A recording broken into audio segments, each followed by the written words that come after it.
in Pittsburgh, considered many years ago the gateway to the West. And it's a new home for Badger Bob. The former Flame coach is now with the Penguins. A team without a superstar. The injured Mary Lemieux is out. So now the focus on the Penguins switches to the hottest line in the NHL. Stevens, Cullen, and Recchi are averaging more than 5 points a game. All three are in the top 10 in total points. Getting a lot of points is something Joey Mullen did with the Flames.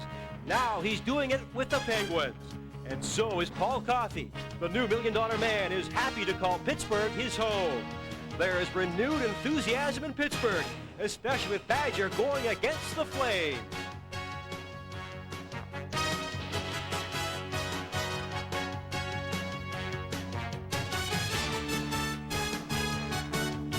The Flames on 2-7 is brought to you by Olsen Canadian, what beer's all about.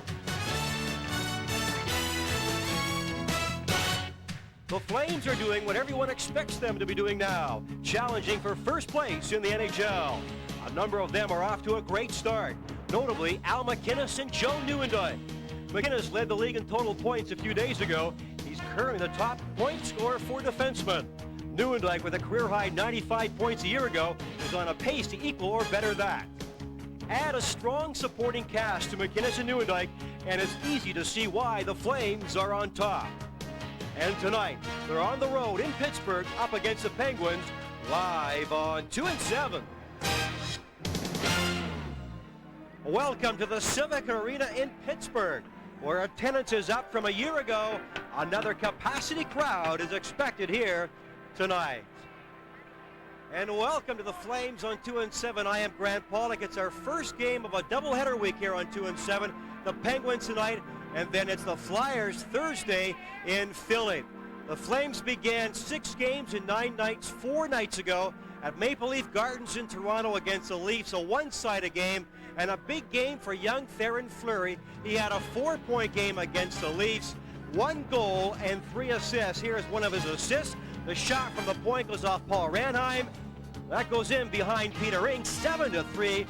The Flames win. The next night in Buffalo, New York, not a one-sided game, a close game, and Dave Snuggerud's goal stands up early in the second as the Sabres edge the Flames 2-1. And the Penguins are on a 3-game winning streak under new head coach Bob Johnson. They're trying to improve their goals against average. Right now they're 4th worst in that department in the NHL, and they are now 4th in the Patrick Division. That's not bad, minus players like Lemieux and Trottier. Well, we have a winning record right now. We're proud of that. We got a little momentum with the winning streak right now. But if we can stay competitive till the first of the year and get that big bonus back in Mario, then we'll be very satisfied. Badger Bob said today, it's a shame that a young, talented guy like Jim Poplinski isn't playing hockey anymore. We disagree, Badger, because he's now with us. And tonight, Jim Poplinski makes his debut on 2-7 with a pumped-up Ed Whalen. And before any Flames talk, how about a little Stampeder talk to the players? We say, all right. All right, James Desmond Poplinski, great to have you with us. Bob Johnson likes a challenge. He's got one. Go easy on the James Desmond, Ed. Love your sweater. It looks better than a lot of your jackets. Bob Johnson does have an unbelievable challenge with Lemieux out. He's contributed so much to the Pittsburgh Penguins, but surprisingly enough this year, the Penguins are ahead of their pace by a game or two over 14 games at the start of the season last year. Now the Calgary Flames on this road, John, have played well, but they're only 1-1. Well, sometimes you play well and you win. Sometimes you play well and you lose. Against Toronto, the Flames weren't quite as good as they were against Buffalo the following night. They won against Toronto. They lost against Buffalo. But that's the National Hockey League. You win them when you can. You betcha. And next, first period action. It's the Flames and the Penguins live on 2-7.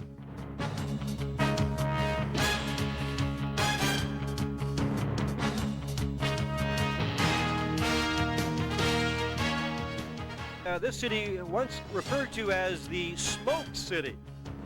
And it's a busy night in the NHL. 7 games in all. Hawks and Whalers are in Hartford. Chicago looking to extend its lead on second place. Detroit in the Norris Division. The Washington Capitals are one of the hottest teams in recent games. They're in Quebec City. And the Leafs looking to avoid total humiliation. with a win on Long Island against the last place Islanders. Starting in 1 hour, the Oilers are looking to snap a 6-game losing streak in St. Louis, and the Flyers are on the road in Winnipeg. The Jets could move into 3rd place in the Smythe division. That is, if the Canucks lose to the Wings tonight. That game will start as ours ends here in Pittsburgh. The Flames now have 7 players out with injuries. The latest to go down is young Robert Reichel. He bruised his tailbone against the Leafs Saturday. He checked in with the doctors today. They informed him it is not serious. This morning, Robert was very down, thought he might have to go back to Calgary for further examination. However, he was informed today the x-rays are negative and his back is now in spasms, but he will stay on the road and could play on the weekend as the road trip continues. Bob and company against his former key centerman, Doug Risebrough and company. We're delighted to be in Pittsburgh, Pennsylvania, handling the proceedings. Referee Paul Stewart, Bob Hodges, and Mark Paré are his partners, and of course the linesmen this season have more authority. Mike Vernon in goal. He's been a workhorse since Rick Wamsley went down. And look at that sparkling goals against average in the dozen games in which he's been involved this campaign. At the other end of the ice, a very interesting character in Frank Pietrangelo, who thought about going to Italy. He was frustrated. The Penguins are glad he didn't. Despite being 18th in the National Hockey League defensively, he has a 2.84 goals against average. They're starting strength against strength. The Cullen-Stevens-Recchi combination against Neuendijk's line with Makarov and Roberts, both offensively inclined. This is Stevens, gets it up ahead to Recchi. He overskated the puck. It's back into the center ice area. Johnson goes back. Johnson, a defensive defenseman, has to be. He's on the ice with Coffey. Headmans that puck beautifully. Stevens trying to break through. He's rubbed out of the play by Johansson as they go to the corner. Now it's Recchi centering into the slot, but there were nothing but red shirts there in that particular area. Backhanded to the blue line. Neuendijk chases it along the boards, goes to Makarov in the corner, handles the puck beautifully. Makarov steps around Coffey. He falls, comes to the edge of the net. Roberts on the backhand couldn't get the shot away. Neuendijk was dumped, and play is stopped. Paul Coffey's going to be going off for holding, Ed. Calgary with the #1 power play in the league, and Pittsburgh with only the 13th best penalty killing, but they've improved from last year. Last year they were 20th overall. You get an idea of why Coffey is going off. Makarov is a difficult guy to stop. He keeps his feet moving. He's as slippery as a greased pig, Ed. I've got to remember that one. Sure.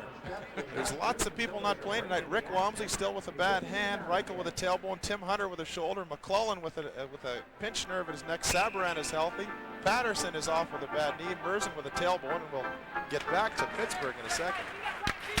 Well, it's Pittsburgh in their own zone. The puck ricochets into the center ice area. Bork knocks it down the ice. Pittsburgh in penalty killing ranks 13th in the league. They have no shorthanded goals, so I don't know that they become all that aggressive in that shorthanded situation. Puck is up the ice. It's being handled there by Ranheim. Behind the net, a scramble for it now. Otto overskates the puck, and it's back up for Pittsburgh, and they loft it down the ice. I think both Otto and Matteau are playing hurt tonight. Otto has the bad wrist. Matteau having problems with an ankle, but they're up there anyhow. Now up in the center, there's the long drive by Neuendijk. Put it to the corner. Makarov is after it there. Neuendijk plays it off the boards for Suter. Back into front of the slot area. Here's McInnes. McInnes being crowded at the point. Suter gets it back to McInnes. Takes the shot. Soft shot. He was looking for the deflection from Makarov standing at the edge of the net. Pittsburgh has done a great job at penalty killing at home. I think there's something like 88% at home. That's a pretty impressive record for Bob Johnson and the Pittsburgh Penguins. Here comes Suter now. Pumps it in deep. Neuendijk goes behind the net. Can't get at the puck as he was checked well. Still a scramble along the boards by Fleury, who's hit hard. Got it to the corner to Makarov. Back to the line to Suter. Looking for possession. Moves into the high slot. Top of the circle for McInnes. Back to Suter. The shot. And the goaltender, Pietrangelo, could see it all the way. Makarov with the puck again. Good pressure here by Calgary. No score early going. Makarov dropped it to Fleury, back to the point, flipped it back to Fleury, bounced off his skate. Fleury again gets it back to McInnes, over to Suter. Good puck control, but they're being kept wide. Now the shot, and that bounced off Erie back to the line. And now Pittsburgh back to full strength, but here's Fleury moving out in front. Shoots, scores! Theron Fleury with great presence of mind. Randy Hillier had broken his stick. With Makarov and Fleury, they immediately went over to the other side. You get an idea. Suter sees McInnes all the way on the other side of the ice. McInnes puts the puck right underneath the stick. Fleury is waiting. He knows that Peter Angelo is down. You can take a look at what Theron Fleury saw. Gordy Roberts did a good job at trying to get in front of it, but there was a little bit too much net, and Fleury has got his 8th goal of the year. And you see the time, it's at 2:50 mark of the opening period.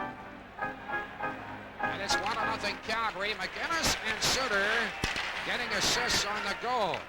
An interesting byproduct of this game is the scoring race. We'll talk about that later, although I will say McInnes has caught Cullen. They now are just 1 point behind the leader, Wayne Gretzky, in the overall scoring race. Pittsburgh in their own zone. Brown coming up the left side. Brown works his way up ice. Priakin had him well covered. Brown recovered, and he was poke checked out by Priakin. Puck came to center. Calgary going on to the attack now. Roberts putting it to Priakin. Priakin trying to cut around the net. He was well checked by Big Stevens. Came back quickly in his own zone. And here's Priakin again, put it across the goal mouth, comes back to Johansson pinching deep. It's behind the net. Priakin once again having a great shift. Gets into the slot, takes the shot. Out in front, rebound Roberts. Peter Angelo with a great save at point blank range off Roberts. This is your Molson Hockey Telecast. Pick up a Goal magazine and fill out your silo fan of the game. Peter Angelo having a little bit of extra work. The line of Roberts, Priakin, and Herdina. Priakin with great presence of mind. He's a big guy. He shields the puck well and spins around. Gary Roberts causing a disturbance in front. He's right there for the rebound. And Peter Angelo, who's a butterfly goalie, is down. Roberts tried to go up, but Peter Angelo was up to the task on that one. Face-off is to his left. Mark Bureau, up from Salt Lake City, is working with Matteau and Sweeney. They were aligned in Salt Lake. Sweeney behind the net. Tried to leave it for Matteau. It's off the boards, held in by Musil, and it goes to the opposite side. Pittsburgh has had problems getting any attack organized, and incidentally, that goal by Fleury was 5 seconds after Pittsburgh came back to full strength. It was not a power play goal. Pittsburgh called for icing, and they'll pull it back to the other end of the ice. Mark Bureau is getting a chance to come up and have a shot with the Flames. He had a great training camp, Ed, but there's a lot of guys that had good training camps, and Bureau was competing with the likes of Stéphane Matteau and Tim Sweeney. He's a little bit short, but now with the injuries that the Flames have experienced, Bureau is getting an opportunity, and he's doing a good job. He's a first-rate player, pretty good scorer, good defensive player. He's got a great ability to hit in the open ice. Good body checker. Got 91 points last year in Salt Lake and 16 points this season in 10 games, so he's proven his scoring ability to there. But there are other dimensions being placed on him defensively, I think, certainly in the National Hockey League. Puck is back to the line. The shot by Natras is off the boards. Cullen is there. This line of Cullen, Stevens, and Recchi has been phenomenal for Pittsburgh. There's Nieuwendyk trying to get it out in front. The puck trickled by the side of the net. The Nieuwendyk line has been poisoned for Pittsburgh in the early going. Now finally, the Penguins break out of their own zone quickly with Recchi to the blue line. He leaves it for Stevens, other side, and it was just missed by number 23, Hillier, who had moved in quickly, coming up on the play. Back down the ice now, Peter Angelo leaves the puck there for Hillier. Both clubs making changes as play continues. It's Ranheim breaking behind his own blue line. Calgary leading 1-0. We played exactly 5 minutes of the opening period. We're at the Civic Arena in Pittsburgh, Pennsylvania. Beautiful city. Love it here. Funny bounce off the boards, and Peter Angelo had to be alert. It's a good thing for him that there was no more sting on it. Long drive now and a giveaway. Ranheim on the trigger, but again, Peter Angelo makes the stop. Nice Night on Ice, sponsored by Pittsburgh-based SmithKline Beecham, makers of nice cough lozenges. Pieces of equipment behind the bench, and that's his nose, Ed. The reason I can say that is mine is almost as big. He just looks to get that big hand up, and you watch when the game is close at the end, he will be massaging that thing on a regular basis. Joel Otto taking his first shift of the night. I thought you were going to be nice and talk about a notebook. Everybody knows about the notebook. I guess I know about the nose, too. Zalapski spent a lot of time with Canada's national team, was very effective there. But he puts it down the ice here, trying to break out pattern that missed, and Johansson has to go back for it, icing again. I saw an interesting statistic a little bit earlier tonight. Mike Vernon represents the average height and size of a player in 1960. Really? How about that? It gives you some idea of the way guys have changed. I think they had Joe Kosar as being the average height and weight, 6'1", 195 pounds of a player in the league today. So you get some idea of the difference in size. Well, I know. When I get on skates and I'm down in the alleyway there, and I'm 6 feet tall, I feel like a midget. Face-off is to the left of Peter Angelo. Big Joel Otto, bad wrist and all, is in there, loses the draw, and Zalapski takes it to safety behind the net. Now they break into center. Brown trying to get it through to Erie, couldn't do so. Now Brown pumps it behind the Calgary net. Pittsburgh having a terrible time getting anything going offensively.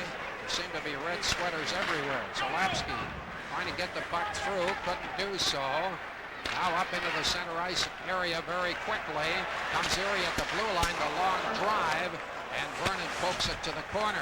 Erie going for it behind the net, tried to dump it out front. Yuri Hrdina cleared it away. It bounces off the boards into center, and Johnson goes back. Loose puck now, taken by McCown up the boards, and it's out of play. Joe Mullen, a fan favorite in Calgary, and he's quickly become a fan favorite here. Just a great little competitor, a real knack for scoring goals. Boy, he can stand on his foot, he can stand on his head. It makes no difference if he's around the net and he has the puck. He can put it in. And this is a guy that he used to wrestle with on a regular basis, Joel Otto. And Joel will be keeping that video and showing Joe Mullen that, in fact, he was a champion on that particular encounter. Saw Joe in the dressing room. He is delighted to be here. Not to slight Calgary, but he's enjoying Pittsburgh immensely. Smile a mile wide. Eddie, I really think he was going to come back to the States anyways. He wouldn't make Calgary his home. Although he loved it, I think it was a trade that worked out just super for all the parties involved. Great guy. Puck is up the boards. It's belted in by Matteau. Johnson going behind the net. Sweeney couldn't quite get it out front. Bureau is there. Sweeney's all wrapped up. Couldn't get his stick down on the ice. Pittsburgh taking over control, belting it up into the center ice area. Gillen up ahead to Jaeger, the fine new star out of Czechoslovakia. He's only 18 years old. But again, it's Calgary controlling things. Boy, that's been the story in the first period thus far, James. It certainly has. Pittsburgh hasn't been able to mount much offense. The Flames have been taking the body regularly, and although Penguins are moving the puck not badly, they've missed a lot of passes. Flames regroup and they're back at it. Here they go again. No, the puck got away into center. Calgary's outshot Pittsburgh 6-1 at this point as we move towards the 8-minute mark. Play is broken up at the blue line. A bouncing puck gathered in by Hillier. Plays it on the right side. Pittsburgh trying to get over the line. Now it's carried in by Recchi. Recchi going to the left side. Recchi moving in. Got it across. Right out in front. Oh, what a chance for Cullen.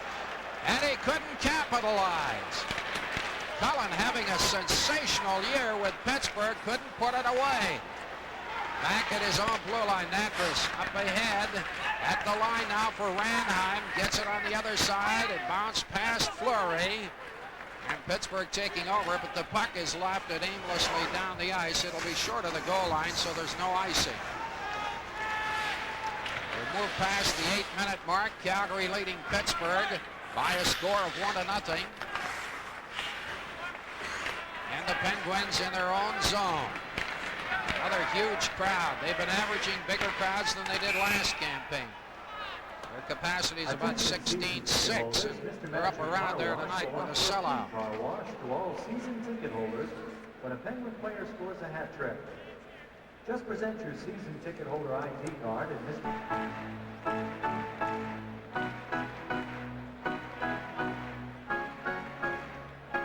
Two members of the option line, John Cullen and Kevin Stevens, just had a great chance.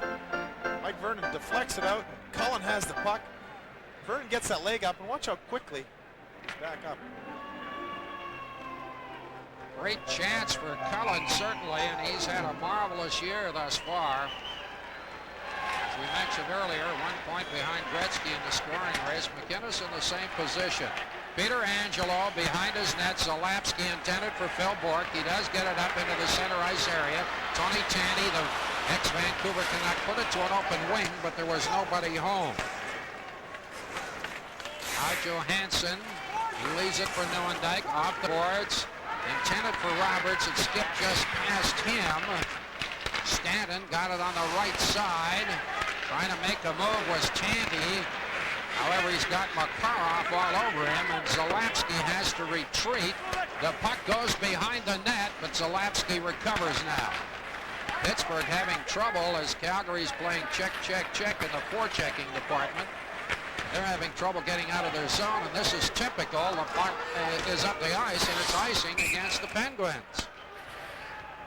You're watching the Flames and Penguins live on 2 and 7.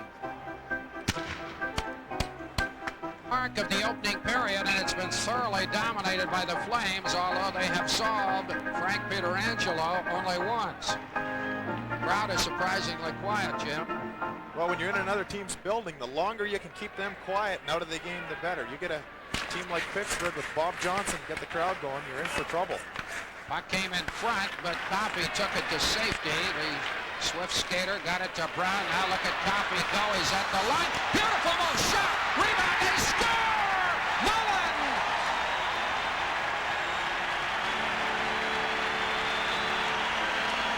Well, the crowd's not quiet anymore, Ed.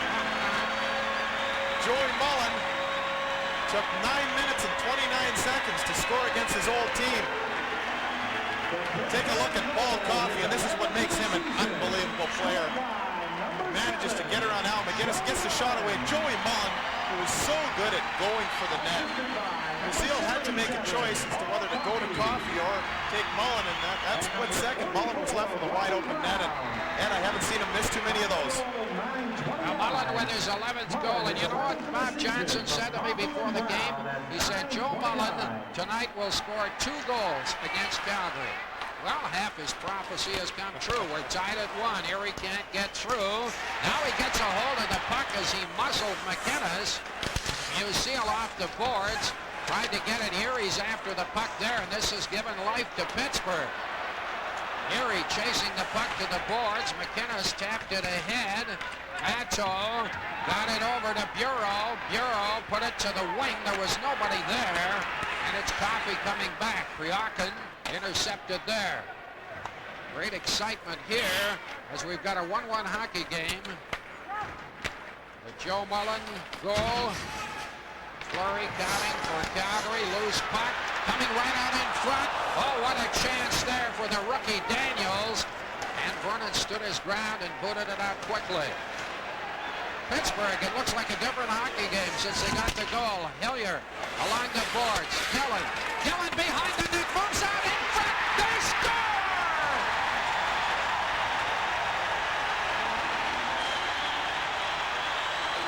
Well, Eddie, we talked about the crowd getting into the game, and as soon as Pittsburgh got that first goal, boy, you could see a lot more snap. They hadn't forechecked the Flames for the first 10 minutes. Gillen does a good job in getting to the puck first. He's right there. All of a sudden, he's out in front. Kind of a strange goal, but it wiggles through. Gillen doing a good job at jumping in the hole. Right away, he goes to the front of the net. Mike Vernon, his stick down, and his pad's closed, but that little biscuit at times can wiggle its way through, and it did, and the Pens are up 2-1 because of it. Randy Gillen, former Winnipeg Jet. His 4th goal already. 4 goals. That's the first time he's had a point against Calgary, and this is 13th career game against the Flames. Doug Risebrough seeing a great start by his hockey club, and all of a sudden he's down 2-1, so he's got his thinking cap on and ready to figure out how to counter that. Oh, he's become a real slave to fashion. I noticed that tie.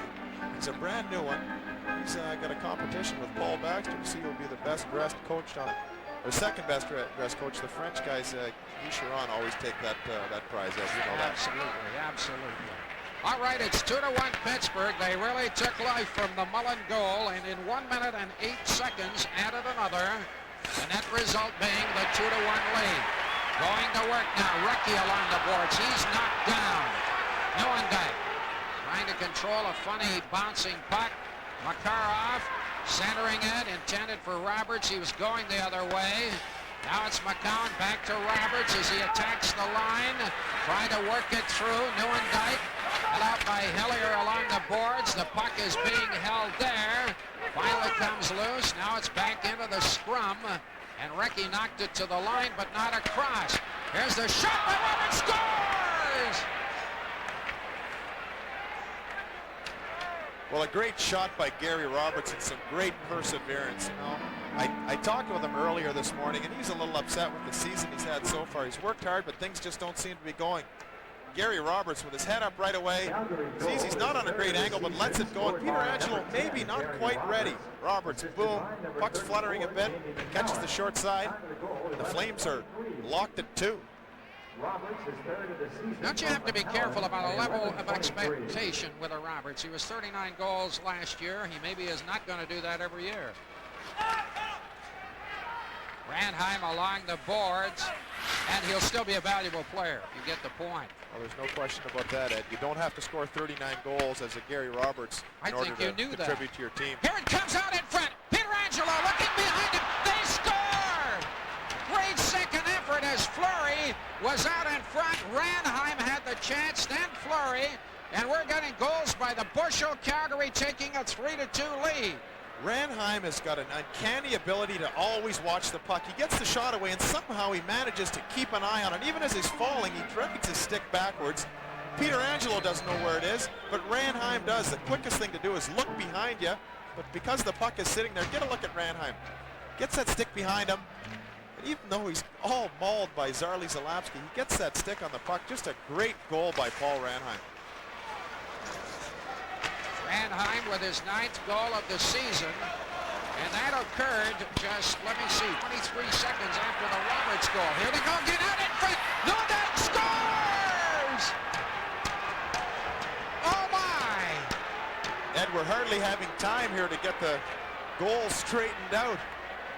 We may be looking at a change in goaltenders already just to change the momentum, but get a look at this. Makarov always dangerous. Nieuwendyk has got a nose for the net. He gets the shot away. Not a heck of a lot Peter Angelo can do on that. Look at Makarov with his head up, looking at the net, knowing Nieuwendyk is there. And that's 4-2 Flames. This is not the type of game Bob Johnson wants to get into with the Calgary Flames, particularly without Mario Lemieux in the lineup.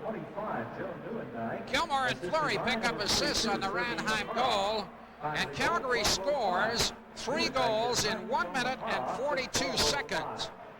And now enjoying that lead. The goaltender's not. Strange.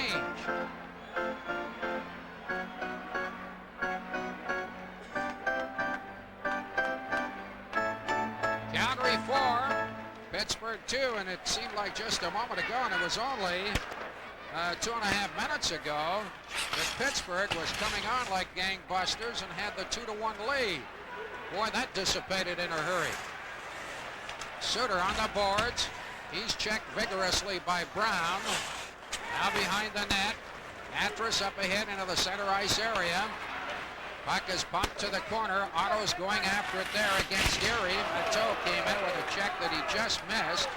Jammed himself into the boards, actually, and the puck is down the ice.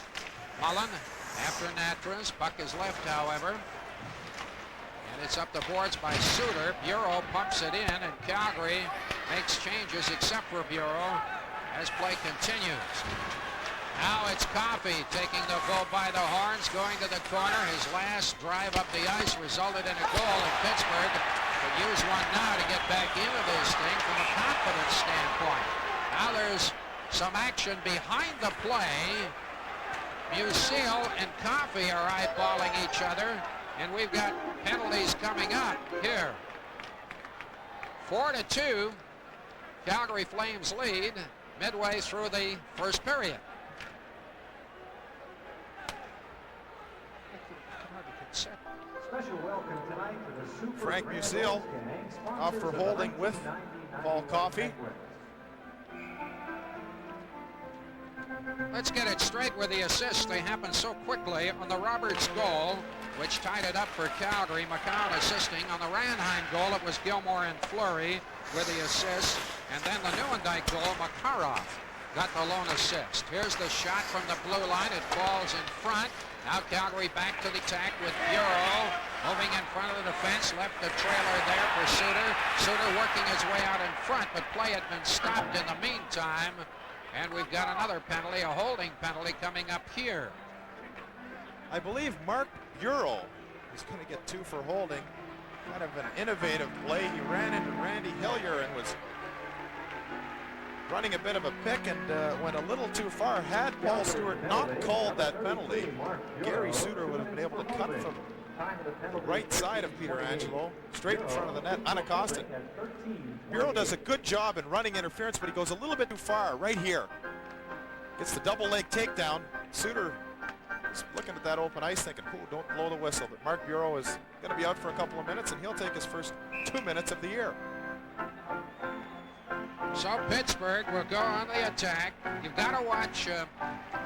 You got to watch Mullen on any situation whereby there's the extra man. Well, the type of power play that Bob Johnson orchestrates, it can be a real pleasure to watch. And he's got skilled players that are adhering to the system that he set up. Boy, there's more goals scored than not, particularly if we get the opportunity to see a 5-on-3 tonight. Joe Mullen is a 7-11 man, 11 goals this season, 7 of them on the power play. Puck is pumped in by Recchi, skipped over Vernon's stick. It's along the boards now. Extra man for Pittsburgh, controlling the puck in the zone, comes back to the line. Hung onto there by Roberts. Here's the shot from a bad angle, went to the side of the net. Stevens is there, comes out in front. Oh, what a close-in call there for Recchi. But I think Vernon got a piece of it, but it was in a crowd. Now it's Stevens again. Stevens out in front to Johnson off the wall. Yeager trying to jam it out in front. Goes around the boards, back to the line. Johnson kicks it ahead, controlled by Pittsburgh. Stevens hauled down in front, and there's going to be a penalty here against McCown. Here comes a big chance for Pittsburgh.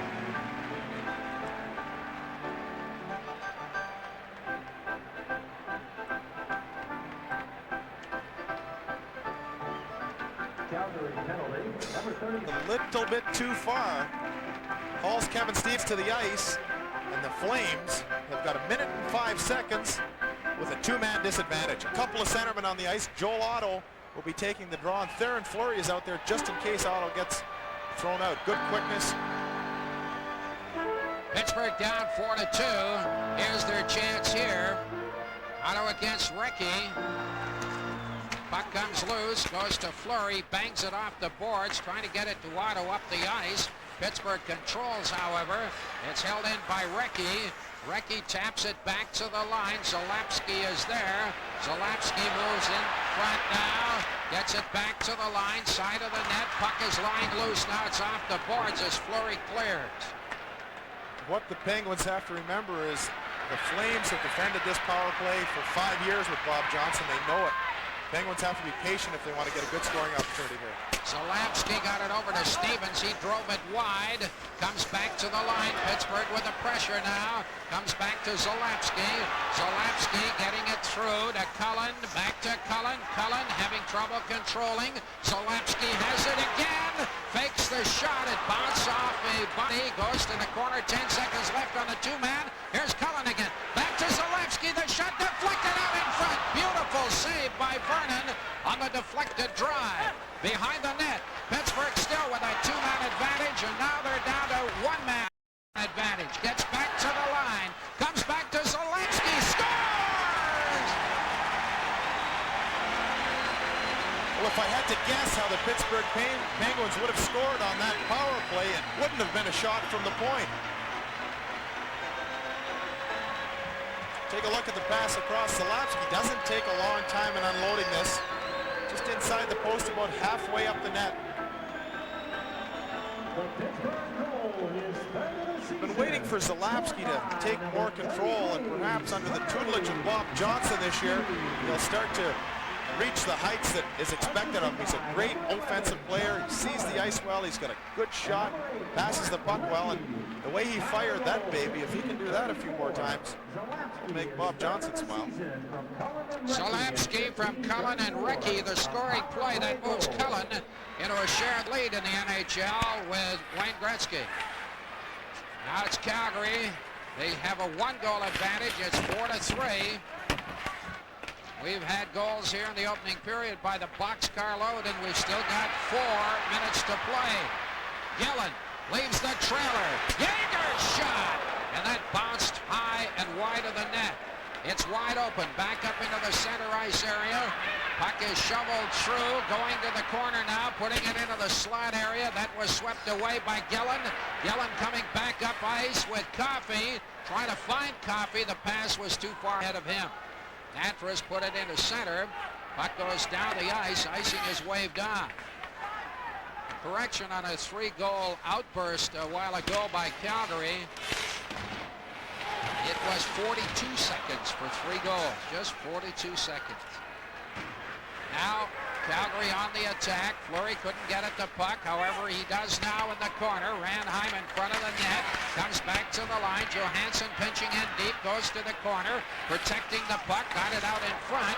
And it just missed Ranheim there. It's catapulted down the ice. And back quickly is Gilmore.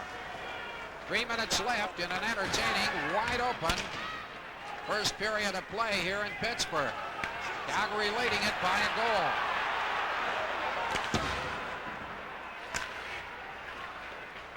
Now the puck is lofted in by Erie, goes to the corner, cleared around the boards. Matteau trying to miss a check. He does. Got it up ahead. Mullen is sent sprawling, and Johansson has to retreat. Calgary with the puck. Otto going into the center ice area. It's handled very nicely and into the slot area by Matteau. Nobody there. And it's back into the neutral zone. Oh, Otto hits solidly. Puck is in the corner. Pittsburgh taking over control. Brown now. Now it's up the ice, and Vernon has to leave it there as both clubs are making changes. Musil up in the center.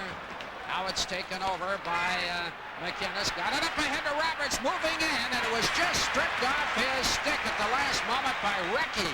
Great scoring chance, but Recchi played it well defensively. Down the ice, Vernon swept it to Makarov behind the net. Makarov up ahead on the wing now. Calgary going to the attack. About a minute and a half left in the period. Good speed here by Neuendijk. Tried to get it on the short side. And it goes into the mesh, and it's held there. Tonight, the Penguins welcome our friends from Smith Klein Beach House.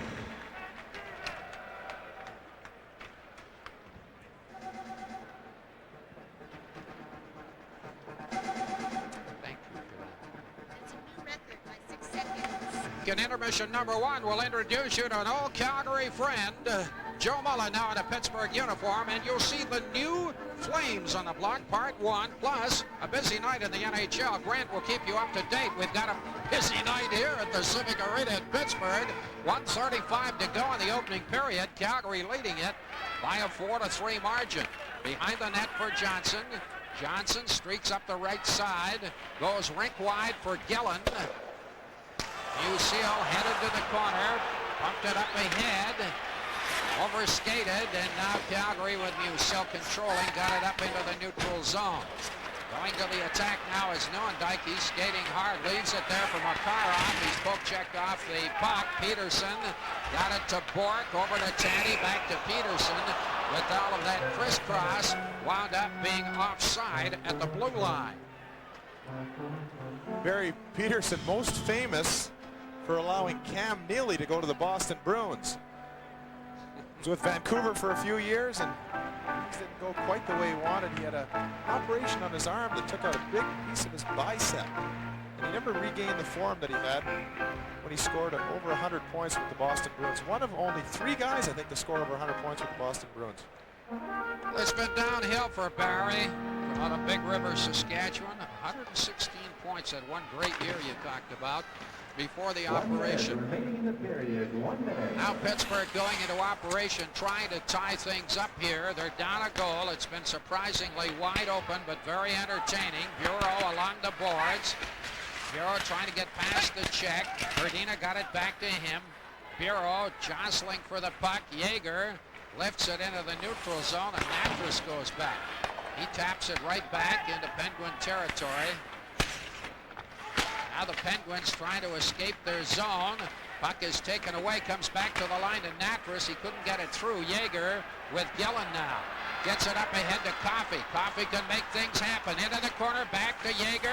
Yeager looking for help. Got it back out in front. Oh, what a great chance! And Vernon made the stop as Erie was set up out in front at point-blank range. As we said when he was coming up the ice, this is the guy that makes things happen with Pittsburgh, particularly in the absence of Mario Lemieux. It came out, as mentioned, to Erie. Then it's loose in front, and Vernon jumps on it quickly. Coffey was there in danger territory as far as the Calgary Flames were concerned. Both goaltenders have had a hectic opening period, as at times the defense have left them behind. Calgary has 11 shots on goal at this point, 8 for Pittsburgh. We have 7 goals out of that total of 19 shots. That's a pretty good percentage. 14 seconds left in the opening period as Brown gets set. Puck goes to Johansson behind the net. It's off the boards back into the center ice area. McCowan tries to retrieve it now in the corner. Goes along the boards, and everybody stopped. Nobody was sure whether a whistle had gone or what was going on, and the clock kept going, but they're down to 1 second. Everybody's sort of putting their hands up and saying, did you whistle? Did you whistle? What's going on? The clock, however, says there is 1 second remaining. There's a little discussion about that. It was an odd sight, seeing everybody sort of standing around, and the clock kept going. But there's the 1 second, so it'll be a ceremonial drop of the puck, and that's going to do it. Down it goes, and the period is over. A highly entertaining opening period. Of that there is no doubt.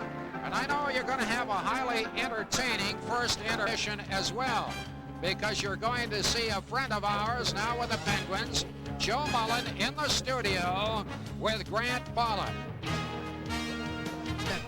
It's Calgary 4, Pittsburgh 3. For the fastest 3 goals, that was set tonight in 42 seconds. It's the Flames leading the Penguins 4-3 after 1. Take a hockey player from Quebec, one from Boston, another from Czechoslovakia. And what you have on the Flames are new kids on the Flames block.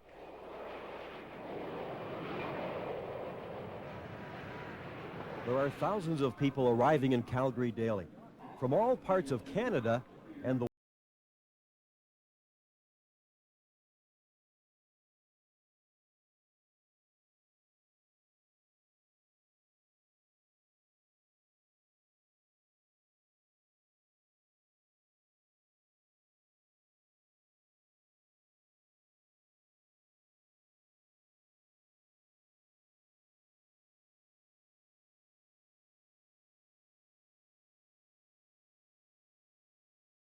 I go in the corner. I think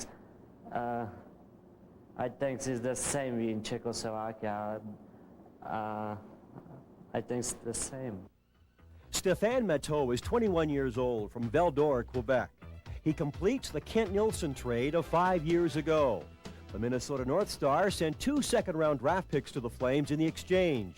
One turned out to be Joe Nieuwendyk, the other, Stéphane Matteau. We have a good forechecking system in our line. We get speeds, we're fresh legs, and it seems like we have a lot of chances during the game, and that's bring everybody up on the benches. If the kids do it, we can do it too, and I like the way we play. And sometimes we get a little problem in our zone, but that's just a matter of experience. I think the time will tell we're going to be a good line for the team. I'm not afraid to fight, and doesn't matter if you win or lose a fight. It's just a matter of to show up, and some guys are paid to fight, and some guys are, like my job is to hit some peoples and skate around, and I know I can put some puck in the net. I know I can play, make some good plays, and I'm a good around player. Cocky in a sense, but it's not my style. I've always been that kind of person who like to talk to everyone. And I'm not shy because the guy make me feel comfortable around them, and there's no reason to be shy. I just do my job. If I had to say something, I will say it. Over the summer, many said that 23-year-old Tim Sweeney had a good chance of making the Flames. He led the Flames farm team, the Salt Lake City Golden Eagles, in scoring last season. Sweeney was in the Flames lineup on opening night, a memorable one for the Boston native. Yeah, it was memorable, all right. First game in overtime, Gary Suter took a nice shot from the point which got blocked, and the goalie was out of the net. And I had to kind of dive for the puck. So, anytime you score a goal in the NHL, it's memorable, especially if it's your first one in overtime. On Thursday in Philly, it's part 2 in our Kids in the Blocks feature. We'll focus on Tim Sweeney. Up next, Joey Mullen, live on 2 and 7. For 4.5 years, Joey Mullen was arguably one of the most popular Flame players because of scoring a lot of goals. He scores one tonight, his first ever against his old team, and he's doing a lot of that lately with the Penguins because he is now 3rd in the NHL right now in goals behind Brett Hull and Steve Larmer. Joey Mullen has 11. And that trade over the summer came on draft day, and I was at the Flames table that day, Joey, when the Rangers were talking to the Flames, the Devils were talking to the Flames, and so were the Islanders, but you went to Pittsburgh. Were you surprised?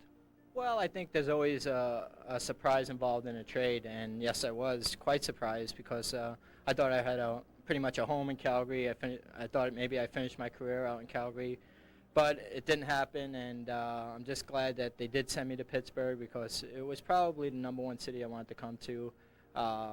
Obvious reasons, Bob Johnson is here, Craig Patrick is here. I think it's an up-and-coming team, and it's a great city to live in. First impression, seeing you this morning, you seemed very happy. Why are you happy? Sometimes I guess a trade can be upsetting, but why does it make you happy initially? Well, I'm definitely happy in the atmosphere that I'm in right now. I really love Pittsburgh. I'm very happy being back in the United States. Nothing against Canada, but I'm very happy to be closer to home and closer to our families, mine and my wife's. And the way the season has started for me already, getting a few goals out there, it's been a great relief off my back and a welcome sight. Tell us about Badger Bob. We have a lot of Badger Bob stories in Calgary from his days with the Flames, but is he still the same old Badger? Oh, definitely. He hasn't changed one bit. He comes to the rink every day with more enthusiasm than 20 guys that are playing, and it starts to rub off on you after a while, and he's just been great, and I think he's been so positive, and he's helping this team out a lot. I believe Jim Poplinski has joined us here. Excuse me just for a sec, Grant. Joe and I were old pals, and there was a time in a Toronto hotel room early in the morning. It was after curfew, and nobody knew about that at the time. But Joey pinned me. He was a great wrestler, and he and Lanny used to wrestle Joel and I. And for Christmas last year, he gave me this little present, and I thought, Molly, I'd bring it back for you and give it back. It's quite a nice shot. That was definitely early in my Calgary career when I was a little bit out of shape, and ever since I was there for a while, I got into flame shape, and then me and Lanny, we had no match from you or Joel, and you guys were recruiting Dana and I did everybody else. notice one time tonight already where Joel kind of steamrolled you. You had some comments about that as well. Well, definitely. It's one of those things. Ott's always he's a backstabber, and he got me in the back again, and those things happen. So. Okay, WrestleMania 3 will continue, perhaps intermission number 2. Up next, Get Uptown Scores. Thank you, Joey, and thank you, Jim. We're back after this from Pittsburgh. Summary is brought to you by Jack Carter Chevrolet's Cadillac, your total automotive center. Check out GM's lineup for 91 on the corner of Glenmore and McLeod Trails. Jack Carter, committed to customers for life. And look at that jam-packed scoreboard. Fleury from McInnes and Suter, Mullen from Coffey, Gillen from Hillier, Roberts from McCown, Ranheim from Gilmore and Fleury, Neuendijk from Makarov, and then Zalapsky assisted by Cullen and Recchi. And those 3 Calgary goals in 42 seconds constitute a new record for the Calgary Flames franchise. This gives you an idea of why the Flames are up by 1. Ranheim with an outstanding effort, somehow managing to keep his eye on the puck. And ordinarily, I'd say Peter Angelo did the right thing in looking behind him to get the puck if it was dribbling across the line. But Ranheim somehow got a look at it, and because of 4 goals in the first period, maybe a change of momentum, Tom Barrasso has taken over the goaltending duties for the Pittsburgh Penguins. He's kind of been struggling, as that record might indicate, and could use something in the confidence department, because it has been Peter Angelo who essentially has been carrying this club thus far. So Peter Angelo goes to the bench. Tough experience for any goaltender, but I guess they understand at times it's a team game. Well, Peter Angelo will have his name in the Calgary Flames record book. The old record was 48 seconds for 3 goals, and the Flames did those 3 in 42. So I guess that's the good side. I don't think Peter Angelo would appreciate it, however. Okay, 4-3, Calgary Flames are up in Pittsburgh as Fleury takes a long drive. Tess Barrasso, side of the net, comes back to the line. It's just over the line, however. Johansson rattled it right back in. That allows Coffey to wind up behind his net. Got it up smartly into center, over to Cullen. And this is Stevens trying to cut his way in. Tries the backhander. That hit McCowan, actually, and didn't get through. And it's down the ice for Johnson.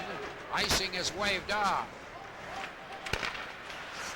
Once again, Pittsburgh going to the attack with Coffey at the blue line. Tried to finesse it through. Couldn't do so. 1-on-1 now as Matteau comes over the line. The shot. Nice glove grab by Barrasso.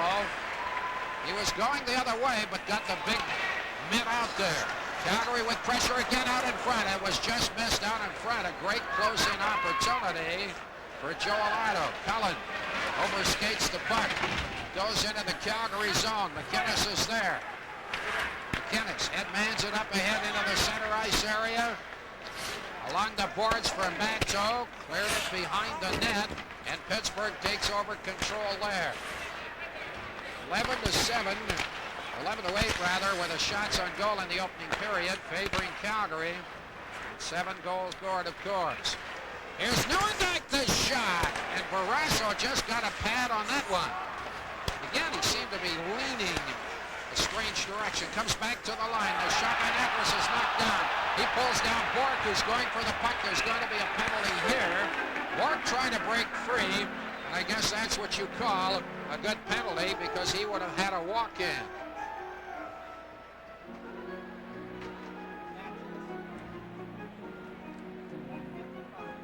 Calgary penalty for tripping after Phil Bork had blocked a shot. Bork has a presence of mind to get going, and Natras turns a bit of a hook. He had no choice, and if Bork hadn't have fallen down, I think James McCown was coming full speed from the other side, and with his speed, he may just have caught Phil Bork. Nonetheless, the potential for danger for the Calgary Flames, and now they face a little danger from this man, Bobby Brown, out of that Kamloops hockey factory. They produced a lot of national leaguers. Puck comes back to the line. Zalapsky, the shot. It didn't get through, goes to the board. Handled there by Brown into the slot area. Coffey shot. And he drilled it wide. Pittsburgh coming close. Zalapsky now. Try to get it out front. Here's Brown. Moves in front, shoots. And that was deflected wide. Big pressure here by Pittsburgh. And finally, Gilmore belts the puck up the ice. 1 minute 30 seconds left on the penalty to Natras of Calgary. As Pittsburgh organizing now. Mullen on the right side. He's spun around. Otto couldn't clear the zone. Zalewski's shot didn't get through. It hit Suter, and Otto clears it. The Calgary Flames not taking any chances with a team that is offensive-minded like the Penguins. They don't want to give them that momentum again, and when they get the opportunity, they're firing that puck down the ice. Here's Brown in center. Oh, a crushing check at the blue line, and that shook up Zalewski.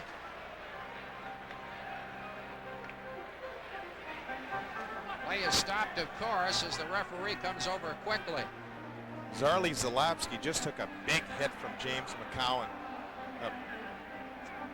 Kevin Stevens is a little upset with it, but boy, from what I saw up here, that was a clean hit. McCowan laid the shoulder in him. Just keep watching and you'll see James McCowan come across and boom. You can have another look. See if McCowan's stick maybe clipped him in the face.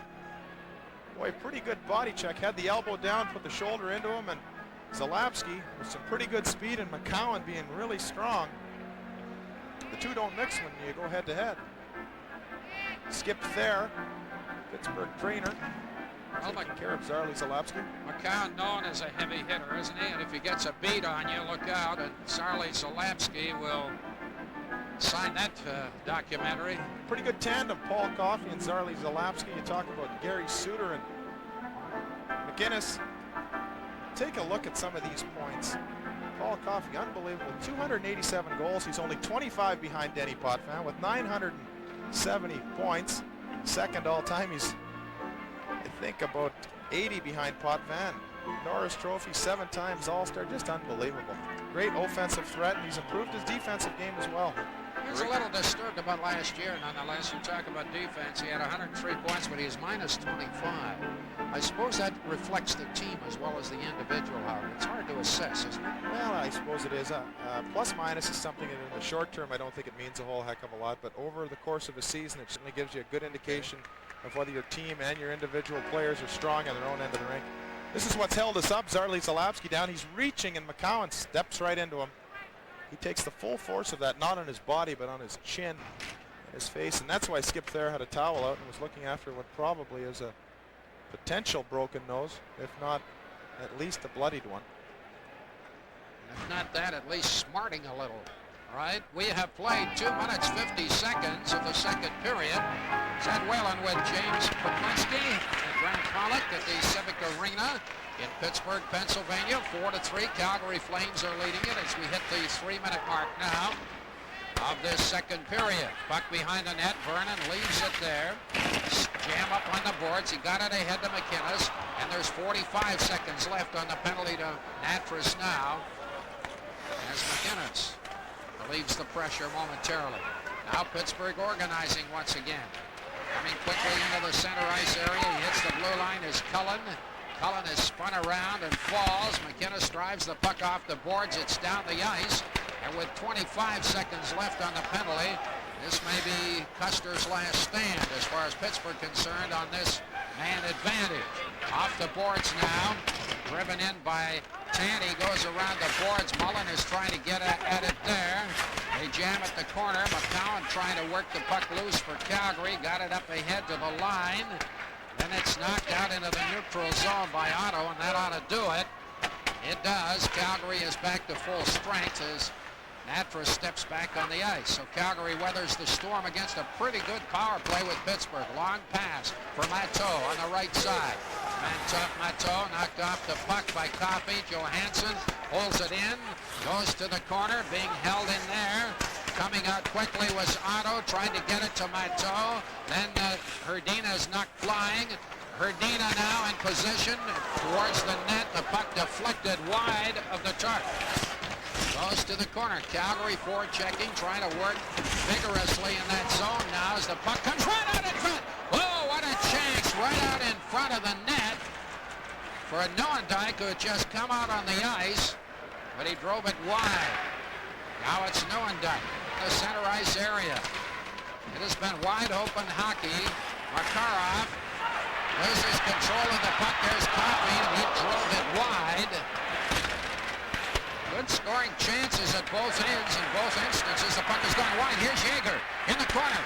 Yeager controlling the puck. The 18-year-old goes behind the net, working his way out in front. Took the shot. Calgary is allowing them at times to walk out of the corner or from behind the net, and it's an open invitation almost. But Vernon stood his ground on the post. Roberts trying to set up Neuendijk, couldn't get the puck through. Hillier backhands it up into the center ice area. Roberts is after it there. Mark Peterson falls. There's a hand pass. It's all right in the defensive zone. And it's Neuendijk coming up the left side. He stops, trying to retrieve the puck. Back out at the line. It's right back into the Pittsburgh zone, and we're past the 5-minute mark. This game moving quickly. We're in the second period. Pittsburgh down a goal. Trying to get solidly back into this thing. Fleury steps at his own line now. Number 14 got it on the right side. Couldn't handle it. Gilmore in the return pass, and the puck is down the ice. Vernon leaves it there for Musil. Frank Musil tried the long pass to Gilmore. It had crossed a couple of lines. It's offside. This is your Molson Hockey Telecast. Nothing on John Cullen, whether he's practiced this or not. It's not a bad double axel, and that's not an easy thing to do at full speed with a puck and a stick in your hand, but John doesn't look too impressed with it right now. Not at all. That line struggling a little bit after total domination with his club, as Grant told you earlier, averaging 5 points a game for that line, but boy, they're a threat. Now it's McInnes behind his net, getting things organized. Puck is into the neutral zone. Comes back, however, to Priakin. Priakin trying to move in. He's muscled into the boards, however, by young Stanton. The puck goes to the opposite side. Brown is there, plays it up the boards, and it goes back into Calgary territory. 4-3, Calgary Flames leading Pittsburgh after a wide opening period. And McInnes steers it down the ice. Barrasso plays it there, also plays it high off the glass down the ice. It looks as if Coach Risebrough has gone to using 3 lines, putting in the line of, or Bureau's line in and out, alternating the other 3. You're watching the Flames and Penguins live on 2 and 7. Take the 1-hour flight, head for the Liberty Bell in Philadelphia, where the Flames continue in the Keystone State. Philadelphia Flyers against the Calgary Flames. The family Flyers always tough at home, and we'll have it for you Thursday, 5:30 on 2 and 7. Face-off is to the left of Barrasso, who came on in relief to start this period for the Pittsburgh Penguins. Ranheim kicks it, intended for Gilmore. It bounced past him. Held in the zone along the boards, and finally play a stop, necessitating a face-off in Pittsburgh's zone. Doug Gilmore hasn't been as productive as he would have liked. He had an outstanding training camp. Kind of tailed off a bit, and I think part of that is because Risebrough has been using a lot of younger guys and allowing everybody to have a chance to either prove or disprove themselves. And you can count on Doug Gilmore being there as this season progresses. Just an outstanding athlete, a great talent, and a super guy to have playing center on any hockey club in the National Hockey League. Does his defensive netting too. Mario Lemieux is alive and well. He's in the Civic Arena tonight, and I'm sure he would have a smile on his face if he was sitting on the bench instead of up in the press box. Mario has been on antibiotics for 6 weeks. He has a very important examination tomorrow. Bob Johnson said to us before the game, he says, we've got to face it. We just don't know for sure whether Mario will be back. What a blow if it were in the negative. We hope he returns because he's a plus in the National Hockey League. That virtually goes without saying. Could be a very important day tomorrow. Puck goes through to Johnson, to Coffey, up into center to Cullen. He tried to go rink wide for Recchi. Vernon plays it around the boards, held in by Cullen momentarily, and now Calgary breaking with Ranheim and Fleury. Fleury comes to the line, trying to work his way through. He fell. The puck went to Barrasso. Johnson behind his net for Pittsburgh. Stopped by Gilmore, put it into the slot. That one just missed. Now Stevens. Stevens moves around to check, still has possession, trying to get it out in front, and there's a 2-on-2. As Fleury comes back with Netris, Ranheim catching up. Here's Fleury looking, got it out in front for Gilmore, and he was knocked down and just couldn't get the shot away. Back comes Pittsburgh.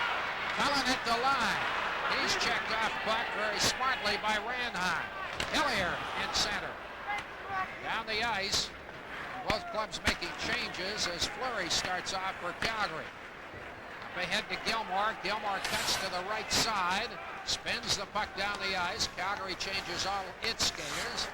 So it's fresh legs against fresh legs right here. Up into center quickly for Pittsburgh. Yeager spun around, couldn't get at the puck. It's up the boards. Handled there by Neuendijk. Neuendijk in traffic, managed to get it in the middle from Musil to Roberts. Roberts moving in now, trying to move out front. Very nice move in the defensive zone. Put an end to that, and that was by Gordy Roberts. Puck is down the ice. And going from his corner is Roberts. Pays it high off the boards and down the ice. Neuendijk trying to scoop it free. He does. Neuendijk moving in. Got it right out in front. Roberts couldn't get anything on the shot as he was checked. He was in beautiful position. But both Yeager and Daniels had got back quickly. It's back to the line. McKenna's shot. That's blocked. He moves in. Shoots. And Barrasso with a big save. Is fired down the ice. Pittsburgh just worn out after that flurry. They had to ice the puck. It was a 2-on-1 if they would have taken advantage of it. Now here's Calgary once again with a close-in opportunity as they were catching the Penguins off guard on a line change. But Barrasso made the save.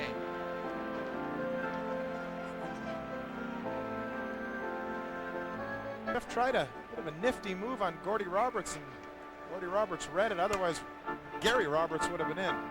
Roberts back to Roberts, it could be if they were on the same team. That would really confuse us. Pretty smart defensive move by Randy Hillier. Puck sliding along the right side, and whether Barrasso's leg was there or not, it didn't matter because Hillier's hand was, and he directed the puck to the corner. Pittsburgh down a goal. We played 10 minutes now of the second period. Halfway point at regulation time. Calgary leads it 4-3. Priakin coming into center, takes the return pass, moves into the slot, gets it back to McCowan. The shot rebound up front. And there's a scramble there with Otto in the goal crease, but the puck belongs to Mr. Barrasso.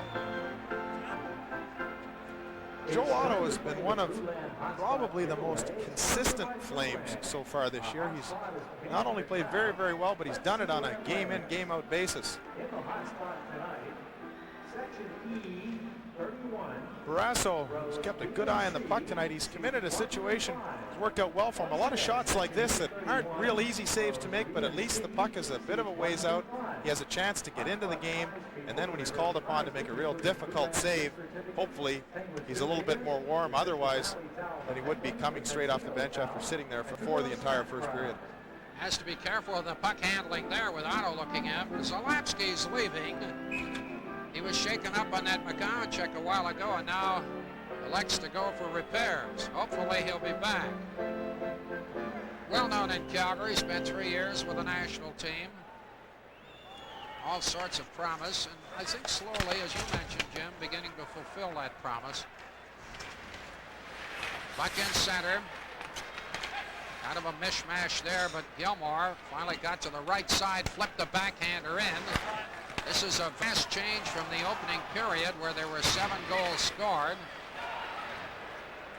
Now, nothing of that variety so far in this period. Fleury trying to get past Cullen, can't do so. Cullen falls, Recchi goes after the puck, scoops it into the boards, and we're going to have, I think, a penalty coming up here, and there's going to be a little bit of an argument about it, but not of much consequence. Calgary continuing to lead by a goal.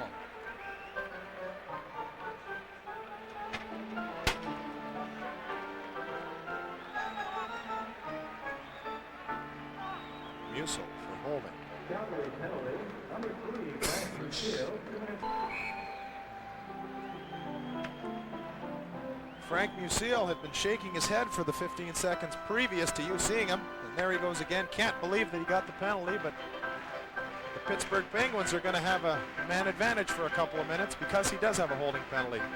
Tom Barrasso has been tested sparingly in this second period. A few shots, but a fair distance out. And he said it's allowed him to get into this game. Along the boards for Recchi. This is a fine power play. Comes back to the line. Recchi is there. Tried to scoop it to the corner to Cullen. He couldn't get at the puck. Now Calgary breaking out of their zone and very slowly into the center ice area.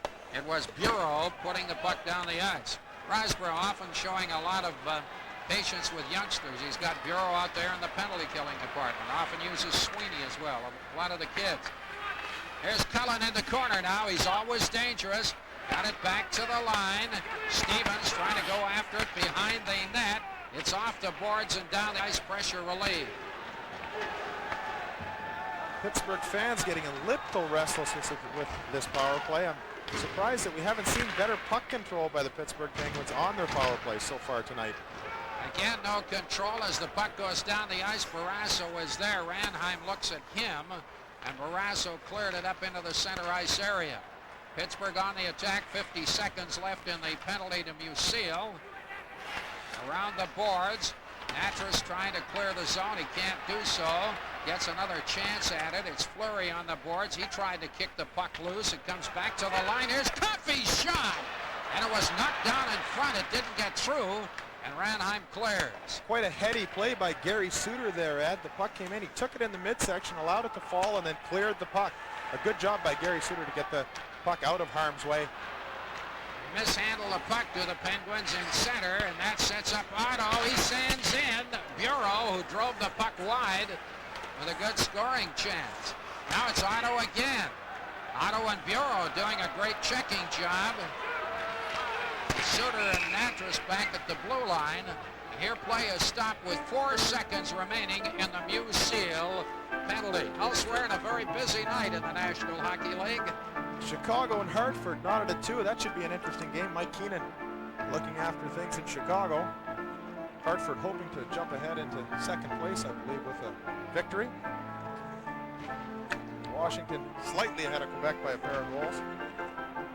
And Toronto, down by 1. They'll be hoping they can sneak back into that one. We ran into them in the airport in Toronto on the way here, Ed, and they didn't look like they were too happy about the way things were going, and rightly so. Not at all. You saw Zarley Zalapski briefly at the bench. We're pleased to see him back in the game. His nose looks a little weather beaten, but he's going to be back in play. McInnes behind the net to Musil. Musil up the boards for Roberts. Roberts being checked. Musil gets the puck once again. Makarov at the blue line. He lost control. Back goes Musil. Musil, a smart pass for Neuendijk, cuts to the wide side. Neuendijk left the trailer there. Puck goes loose. McInnes shot. Rebound. The goaltender down the puck underneath him. Close call on that blast by McInnes.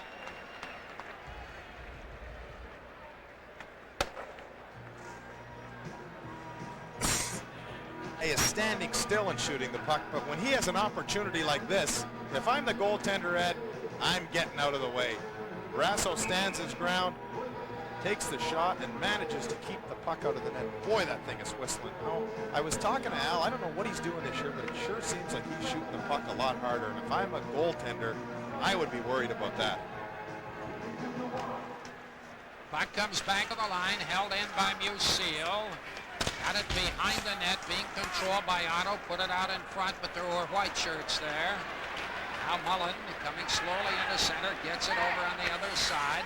There's the long drive. Vernon elects to hold on to the puck after Stanton took that relatively weak shot, but there was traffic. Zarley Zalapski had a skate problem, Ed. He, despite getting run over by James McCown, shows lots of grit, and the only reason he went off the ice was to get his blade fixed up. Mike Vernon's got a new haircut. Bob Johnson is getting closer to his nose. I told you if the game is close at the end, Ed, he'll be rubbing his nose. Guarantee it. Program note here, a confused Tony wrestles with the fact that his little girl is growing up on Who's the Boss, followed by Wings and Coach immediately after Flames hockey tonight on 2 and 7. Going to of a neat story about Bob Johnson. He went out with some of the Flames management last night. He wasn't known for picking up the bill, and they managed to embarrass him into it. He and Martha, his wife, picked up the bill, and Al Coates and company were quite happy about that. And thought it was a real get back at you type of thing. All right. Theron Fleury trying to get back at the Penguins now. Leaves the puck there for McCown, streaking to the net. McCown goes wide. Zalewski was after him. Johansson holds it in. Stanton behind the net, stops. Stanton with lots of room, tried the long pass down the ice. Peterson is after it there, along with Johansson, who slapped it up in the air. Bork is after it along the boards.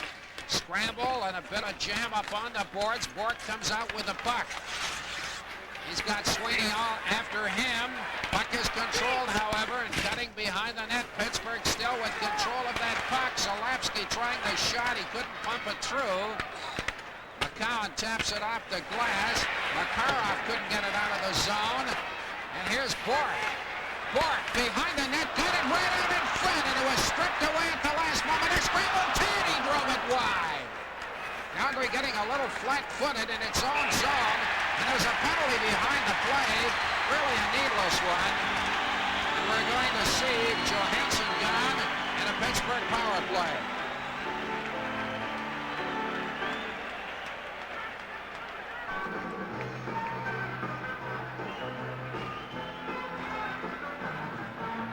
Roger Johansson taking a tripping penalty behind the play.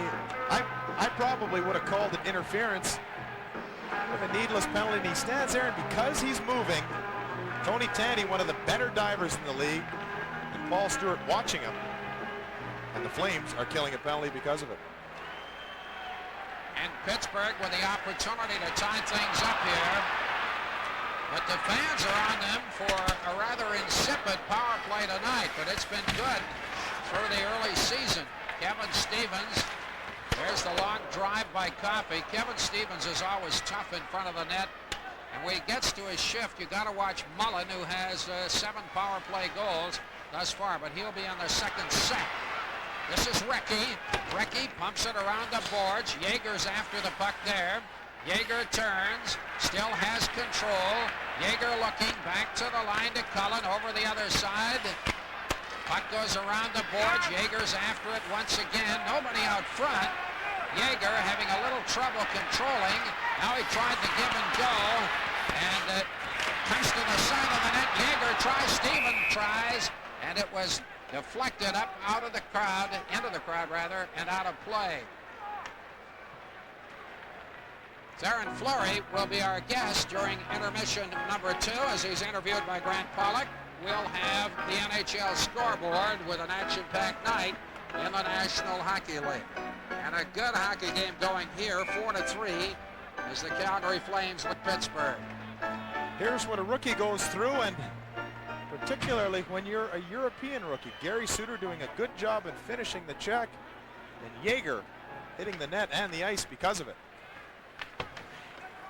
Bob Johnson was saying he was surprised that the previous management under Esposito, Tony Esposito that is, didn't believe in European players, and he's delighted with Yeager, who's only 18 years old. That's the first European, and it came during the new regime with Craig Patrick.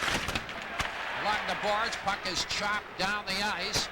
Now there's 42 seconds left on the Johansson penalty, and there is an ineffectiveness right now with a power play for Pittsburgh, and conversely, a very strong performance in penalty killing by Calgary. But behind the net, it's Mullen now, trying to get it out in front, back to the line, the shot, and Vernon just got a toe on that drive. It was belted in there by Paul Coffey. Back quickly now for McInnes, makes the shot, takes the shot. Fleury coming through. Now it's Coffey swinging up the ice, 12 seconds left on the penalty. Got it on the right side, Cullen couldn't control. Now it's Cullen. He goes rink wild. It's handled by Brown. Coffey joins him along the boards. Coffey drives it to the corner. Joey Mullen back into the slot area. Brown is knocked flying. The puck is cleared and Calgary's back to full strength. Brown paid a price standing in front of the Calgary goal. And Calgary weathers the storm. 4-3. They continue to lead. But Pittsburgh coming back for more. And here's a pressure break now. Roberts going in with Makarov. Over to Makarov. And he just missed the setup from Roberts. Behind the net. Here's Roberts again. Roberts leaving it there. Now he's fighting for possession. Comes to Suter. Deep on the board. Suter trying to work against Yeager. Puck comes loose for Brown. He skims it down the ice. A race for it there. And it's Neuendijk turning now. Neuendijk coming quickly up ice. Skating freely as he hits the line. Cuts to the left side. The shot! Rebound! Oh, what a setup for Suter. And now there's a penalty behind the play. A holding penalty. And hang on.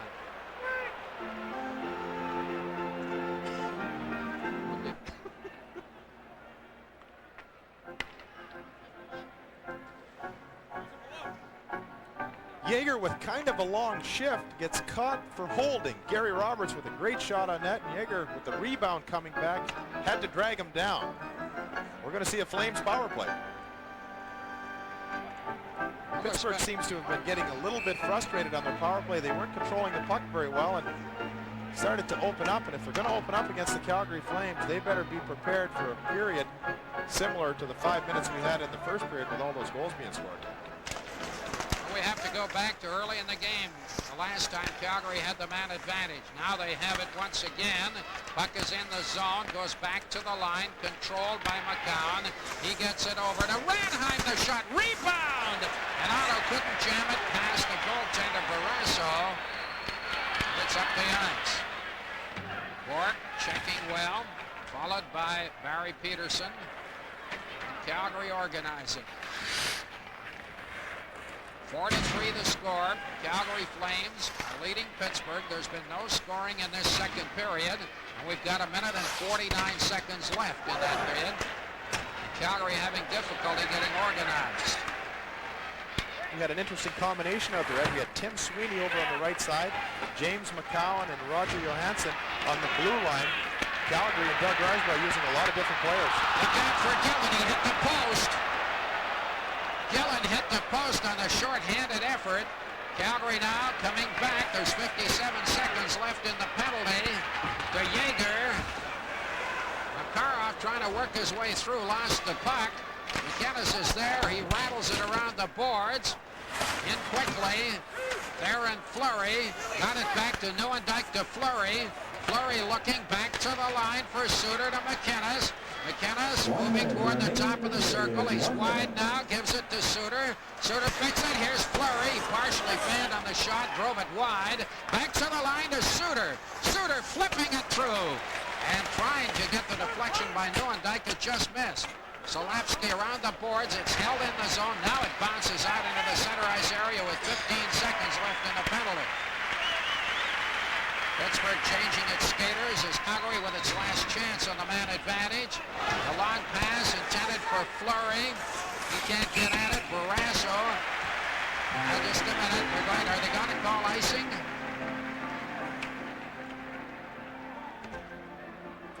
There's a little argument. There's 1 second left on the Yeager penalty.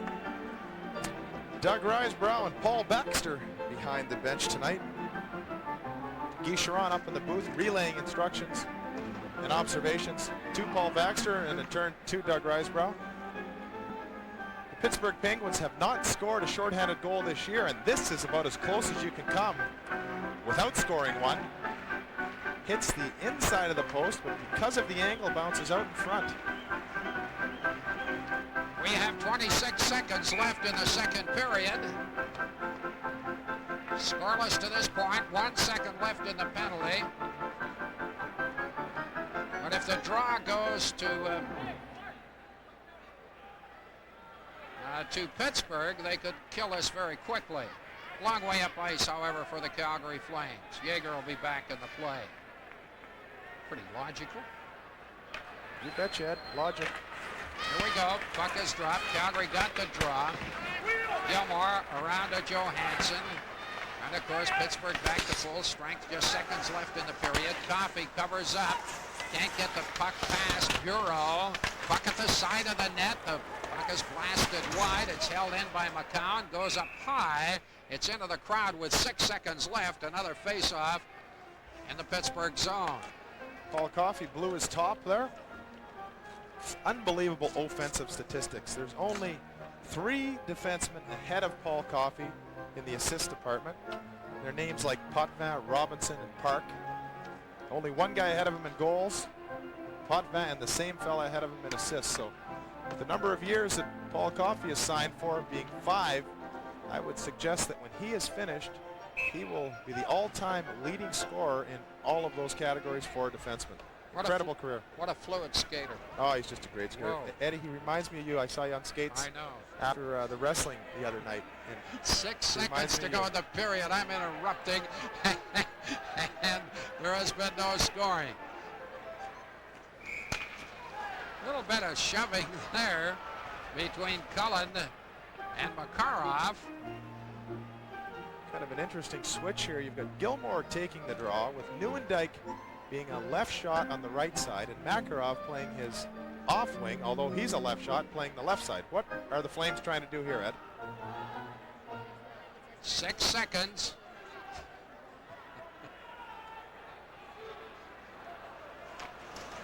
Puck goes to the corner.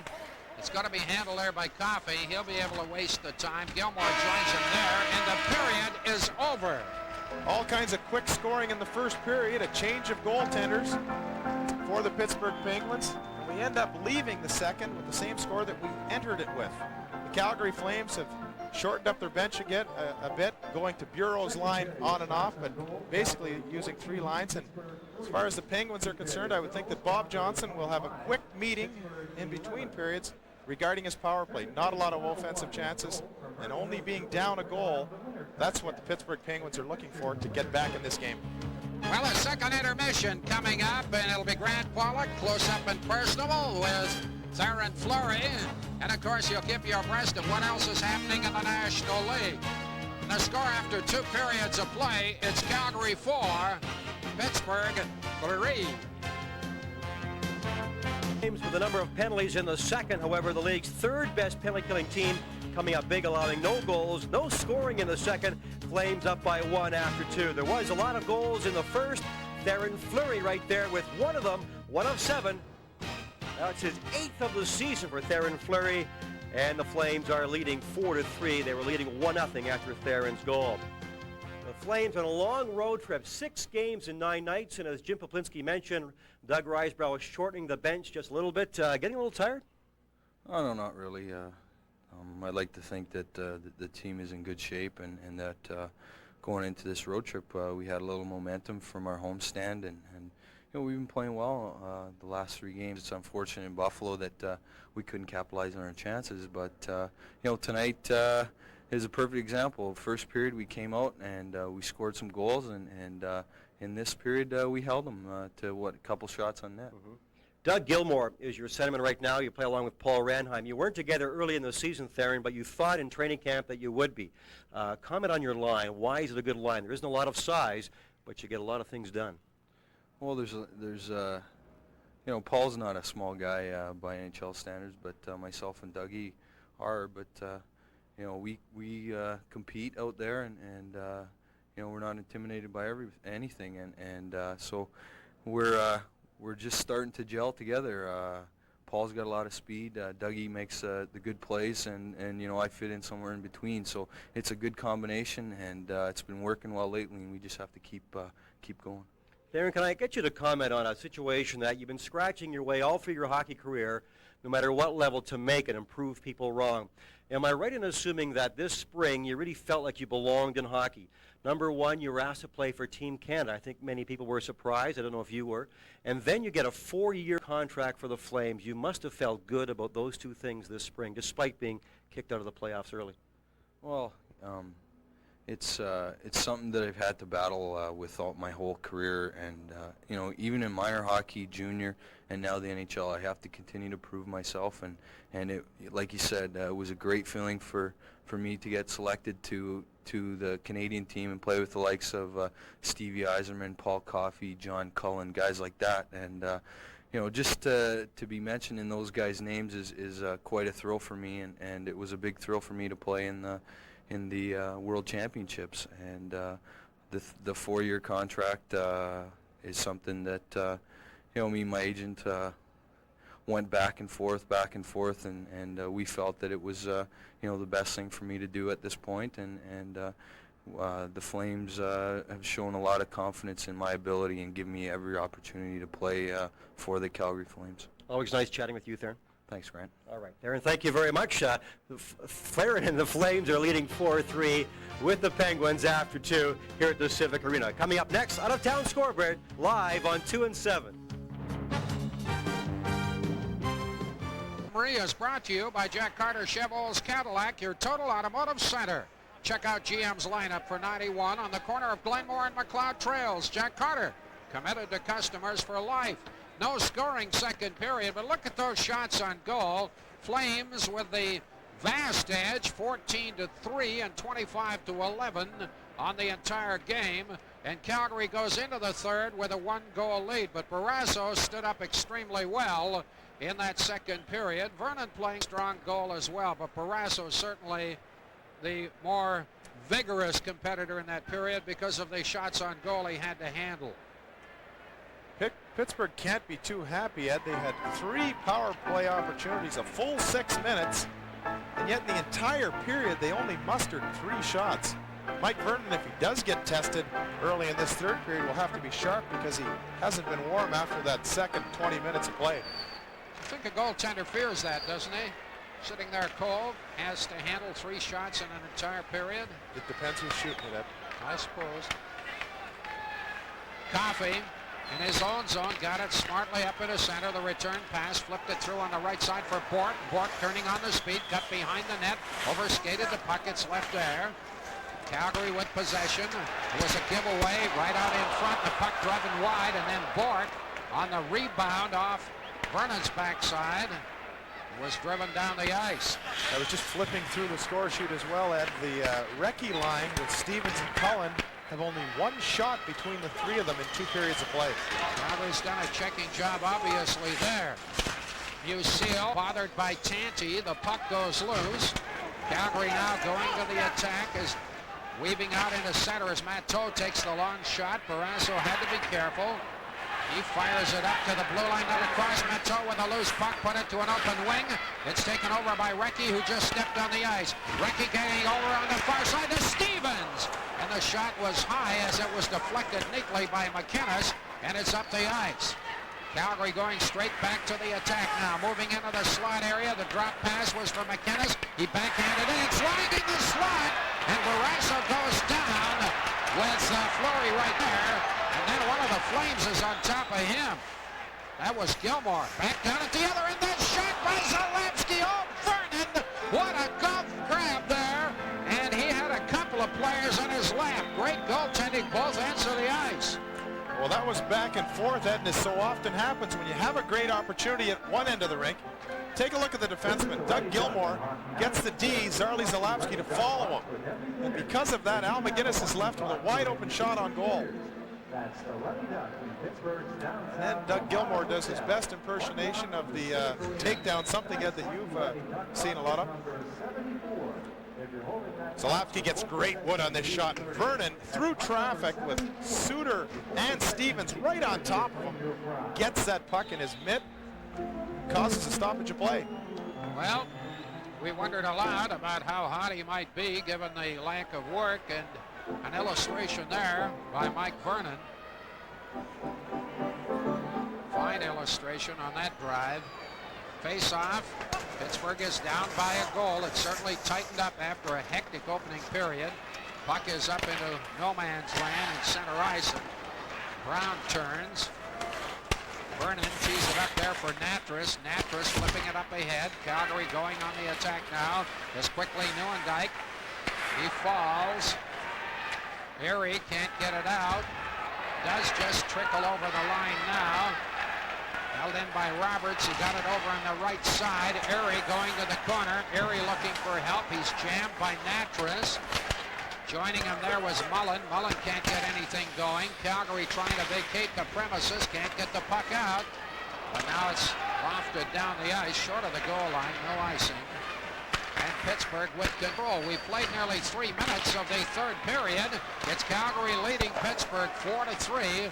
All goals in the opening period. Priakin, who's seen limited ice time, got it over to Otto. McCowan with a long drive. It goes to the corner. Along the boards, Priakin trying to get it loose. Does to Hrdina, the shot. Barrasso with a sharp save on that blast by Hrdina. Hrdina is checked by Gillen. Comes up with the puck nonetheless. Puts it to the side of the net.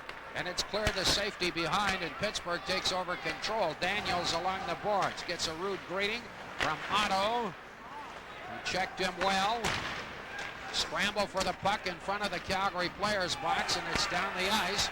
McCown giving it to Musial, who got it up quickly into center ice. Here's Priakin breaking in front of the defense. He swings wide, looking for help. Priakin right back to Hrdina, the shot. And Barrasso making the save off a play that was beautifully engineered by Sergei Priakin. Hrdina had a couple of great scoring opportunities. One earlier from the high slot that Barrasso kicked out, and that one that Priakin had set him up so nicely on. Here's McInnes to Gilmore. To Ranheim center. He drops the puck for Fleury. Fleury moving in. Fleury checked off the puck as Stevens checked him. Fleury still battling for possession along the boards. Drives it in deep. But it's Paul Coffey taking over for Pittsburgh. 4 minutes gone now. Third period of play. Calgary 4, Pittsburgh 3. Cullen with a nice move in center. Hits that blue line. Cullen cuts to the side. He is stopped. Fleury takes the puck away from him. He's breaking in. Fleury going in with Ranheim. Has to turn. Got it back to the line. Here's a fake shot. Now the shot by McInnes. And Barrasso could see it all the way. And he hangs on with Ranheim right there, looking down at him. Diana Soleri from Bridgeville. Please report to section B30 to claim your prize. Gilmore trying to set up Matto. There's the long shot. It was kicked out. Now it's Sweeney with Matto. Bureau going to the corner. Bureau now, he is checked on a solid check by Stanov. Gets to the side of the net. He's cutting out in front with Sweeney. Rebound! And he couldn't get at the puck as Bureau was out in front. Along with Sweeney, a dangerous combination on that particular penetration by the Calgary Flames. Puck is down the ice now. Both clubs are making changes as play continues. Bork in center. He got it up ahead for Roberts. Roberts cutting to the side. He's greeted there, and it's back up into the center ice area. Quickly, Calgary going to the attack. Now moving in position. McCarroll, rebound, and that's swept away. And Barrasso having a hectic time. Puck goes behind the net. Neuendijk with a nice move. Neuendijk has the puck once again. Trying to move into the slot area. Got it over on the other side. Roberts is bumped away. And it's down the ice. Both clubs getting trapped in their zones momentarily as the tempo begins to increase now with some 14 minutes remaining in regulation time. Here's the fluid skating Coffey. Coffey moving in. He overskated the puck. Retrieves it once again. Just flipped it high. And it was deflected by Otto. And Otto comes steaming back up the ice. He's checked. Hrdina couldn't get through. There's a lot of line juggling by the Calgary Flames, but they have had injury problems galore. Priakin now with Hrdina and Otto. That's been pretty constant in this game. Puck goes wide. Here's Mullins streaking up the right side at the blue line. It is offside there as Erie is a little bit over-anxious on the left wing. The Penguins' Nice Night on Ice was sponsored by Pittsburgh-based Smith Wine Beecham, makers of nice cross-lodging coffee. This is a great little play. How far have you got? Can you back that up? A couple of times on this play by Tim Sweeney. He gets that left leg out. Sweeney did a great job of sneaking out from behind the net. Makarov does a great job as well. He doesn't shoot the puck a lot, and he almost foils Barrasso, but Barrasso gets those pads together and doesn't allow the puck to go in the dreaded 5-hole. Barrasso has been busy since coming into the contest, facing 22 shots in just one period, plus 6.5 minutes in this one. That's hectic action. Barrasso stood up well. Fleury trying to get it out of the zone. A stick went high, or was the puck hit him in the face, or was a puck that hit Cullen in the face? Fleury went to clear the puck, and he fired it out, and it caught Cullen right square on the noggin. You see Fleury, watch him look up the ice, and he sees him coming. That's, I'm going to clear it. Boom. One of the problems with a puck is it doesn't bend much. It's hard, it hits your head. No, it doesn't. You're watching the Flames and the Penguins live on 2 and 7.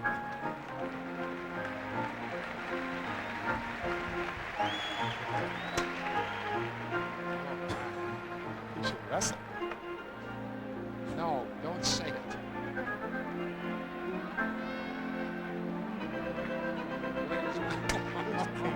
I'd argue.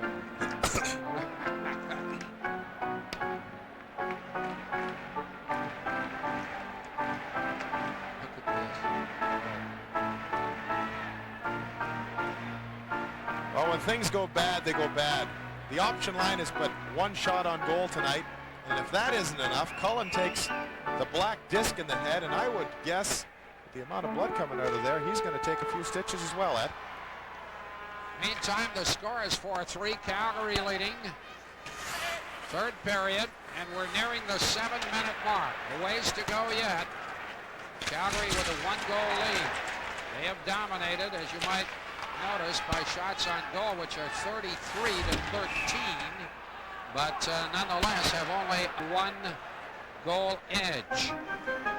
Al McInnes, who had an 11-game point streak, and to give you the idea of the way some people think, the Toronto game, the Buffalo game, I believe he went without an assist or a goal, and there was complaints that he wasn't scoring anymore after having gone 11 games consecutively scoring.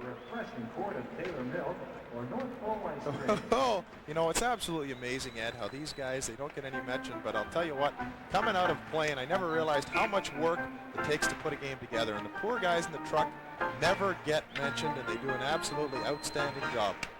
Yeah, because they put your name up on the screen. Right, I know that. I would have said that earlier, even if I hadn't come up. Oh, dear. I got a kick out of McInnes. I'll tell you that story in a minute. He was asked if they'd name a street after him in his hometown of Inverness. He said they've already got a street there with a name. It's Maine. That's it. Okay, up in the center quickly, the Calgary Flames. I was going to say protecting a 1-goal lead. They're not playing in that manner at all, but they enjoy a 1-goal lead. But Pittsburgh still has a chance, obviously, to get back into the thick of things. Puck is along the boards. Matteau couldn't get it. Cleared back into the neutral zone. Calgary straight back to the attack. Enormous pressure here by the Calgary Flames, as has been since really the late stages of the opening period. Brown is decked as he goes down. The puck is back into the center ice area. Gordy Roberts, playing only his 4th game since coming over from the Blues, trapped it there. And now this minute play is called when it looked like a 3-on-2 situation. It was a hand pass, and that necessitates a stoppage in play.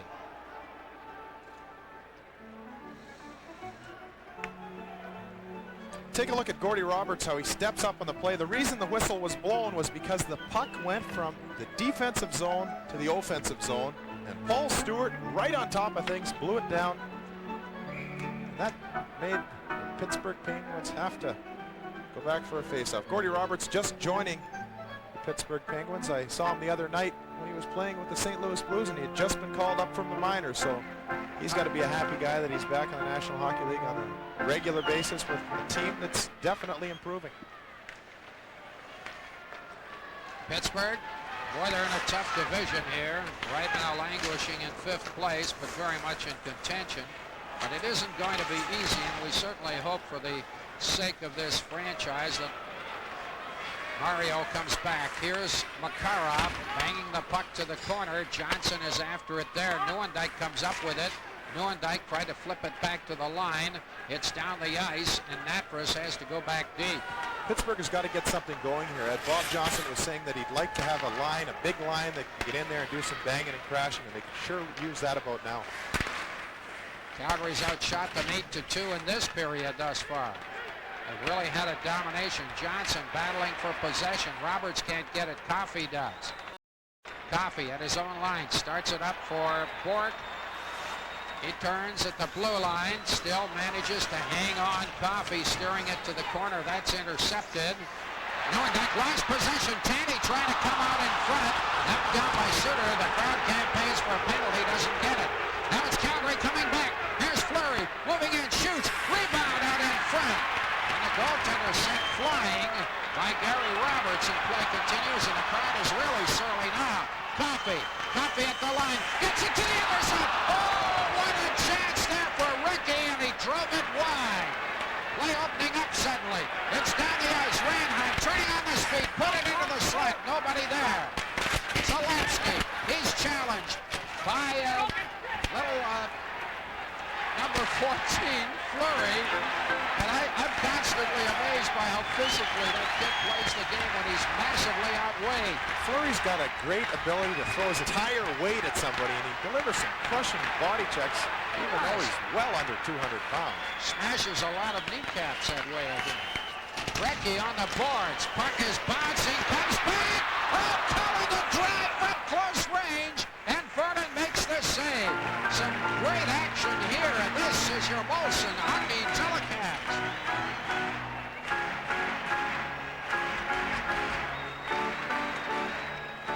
Miss a lot of these. A great cross-ice pass. And he's just to the right of the net by 6 to 8 inches. He shot the puck on the fly.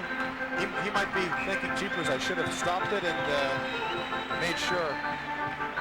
Mario Lemieux, number 66, up in the press box, and not a bad seat, but as we said earlier, guarantee that he would much rather be down on the ice than sitting up there. Boy, Pittsburgh will drink to that.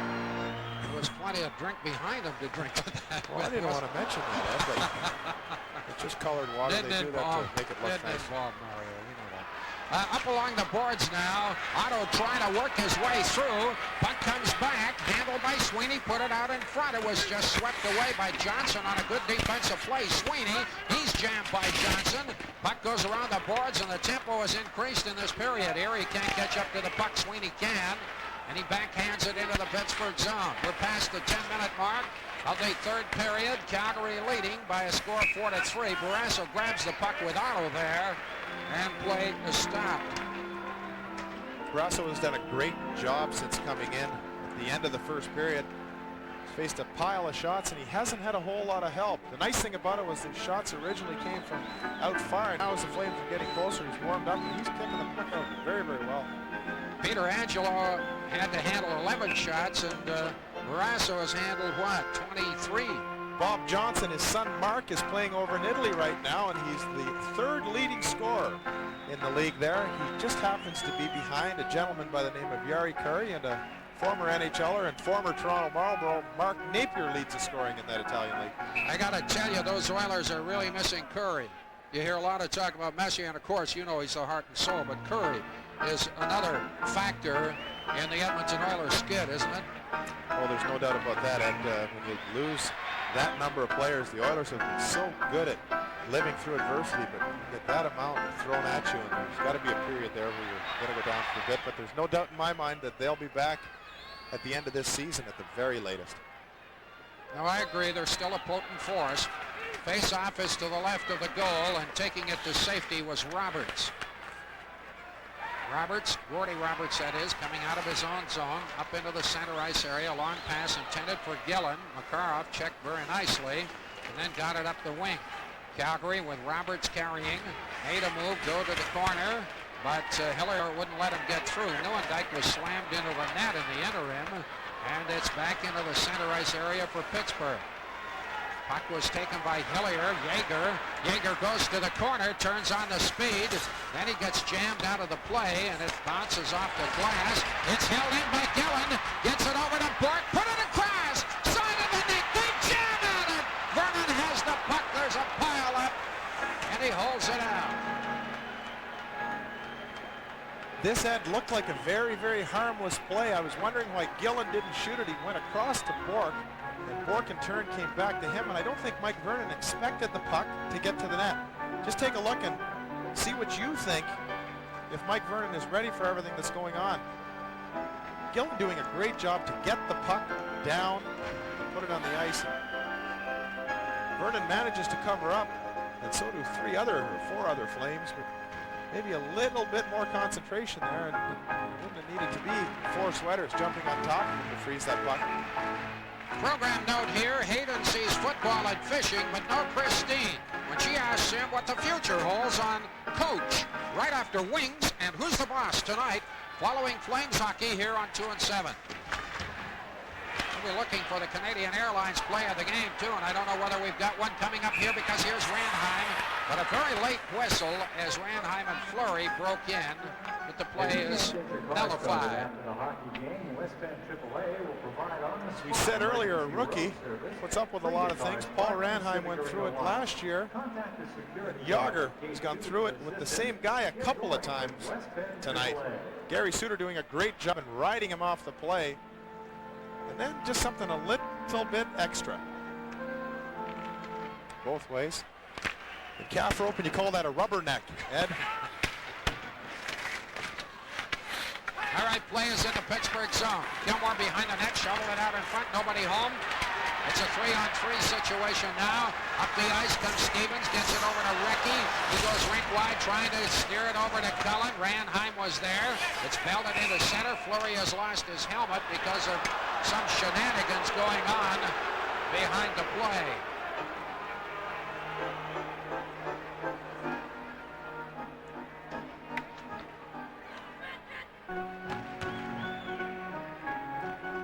Theron Fleury lost his helmet in this play. He managed to get a few shots of his own, and I think he was interested in getting another helmet. Maybe he wanted Zarley Zalapski's to replace the one that he had left behind the net. But a couple of centermen on the ice right now, Ed, with Gilmore and Otto.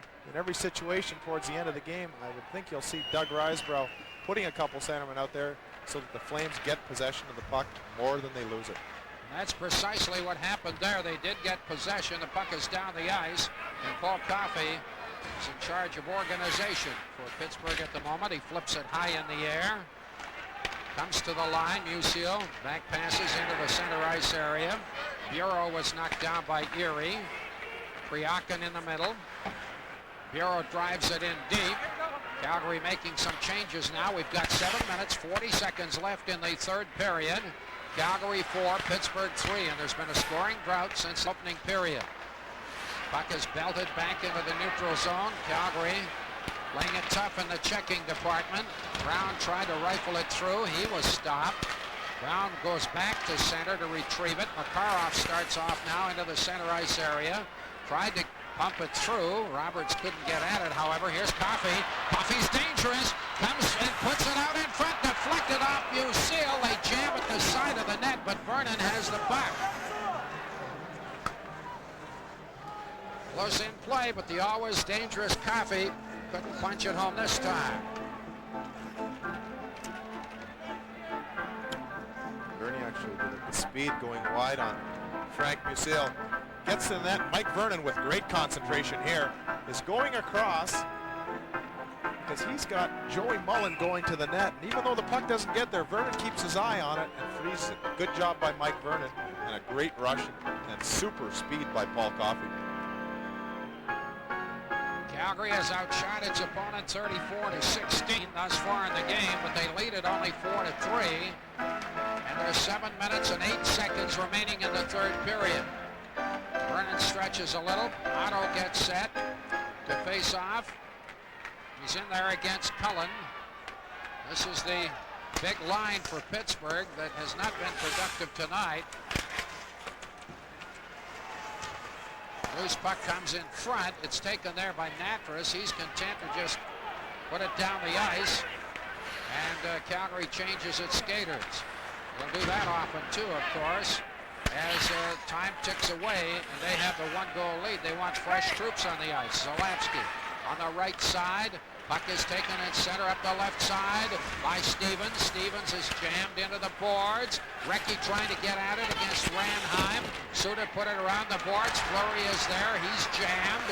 Goes behind the net to Cullen. Recchi working on it front, and he blasted it in front of the net. It didn't hit the net. Goes to Recchi behind the net. He's lost his helmet. He comes out in front. Loose puck. There's the shot by Cullen. They score! Zalewski! Mike Vernon made a couple of great saves before Pittsburgh finally put the puck in the net. This is the type of forechecking that has allowed this line to score a large number of goals so far this year. Recchi with pretty good presence of mind. Gets the puck out front, and Cullen just to get it on his forehand. Vernon stops the first one, and Zalewski, a great offensive defenseman, is already on his way in from the point. Senses that Pittsburgh needs a goal, and he's going to take the chance. Look at Cullen with the presence of mind. Vernon with that left leg, and the option line has come through for them on a regular basis. And tonight, Ed, we didn't have a lot of great things to say about these three, but all of a sudden it's 4-4, and you can thank Cullen, Recchi, and Stevens for that goal. Zalewski with his second goal at the night at 13:44. They're tied at 4. Calgary goes to attack. Here's Otto. Puck is to the corner. Crowd is on fire. Otto falls. Matteau on the boards, battling for possession. Yeager got it up into the center ice area. Here's a long pass. It just hopped over Bork's stick, but it was offside at any rate. 5 minutes, 52 seconds left in the game. We're all tied up. Eddie, did you say that's offside? Yeah, there it is. You want to say something? Please. Go. Zarley Zalewski with his 4th of the year and 2nd of the night. You see these offensive defensemen, boy, they can smell a goal. A lot of guys would be staying out at the blue line, and Zalewski knows with only half a dozen minutes left, the puck may be coming up. He went right to the spot where it was and put her in the open net. Great play by Zalewski. Absolutely roaring now. Brown got it back, but it was intercepted by Neuendijk.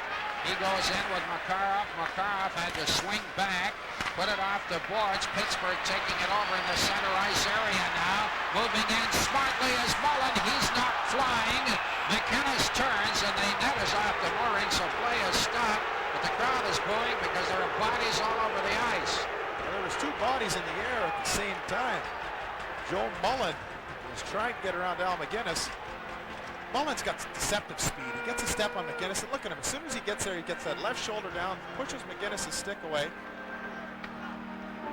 And that is a questionable lack of a penalty. Mullen had pretty good speed there, Ed. I don't know if Paul Stewart maybe gave the Flames a bit of a break, because it looked to me as if Mullen was in. Shots on goal. 34-18 favoring Calgary, indicating the play, but nonetheless the scoreboard says 4-4. We got an ending coming up here. A similar game, Ed, to Buffalo a few nights ago, where the Flames outshot the Sabres by a wide margin, and yet they were down by a goal and ended up losing it by that goal. Barrasso has been great in relief for Pittsburgh tonight.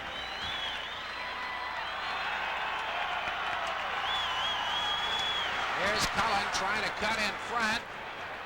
Calgary would just as soon avoid that. He's dangerous.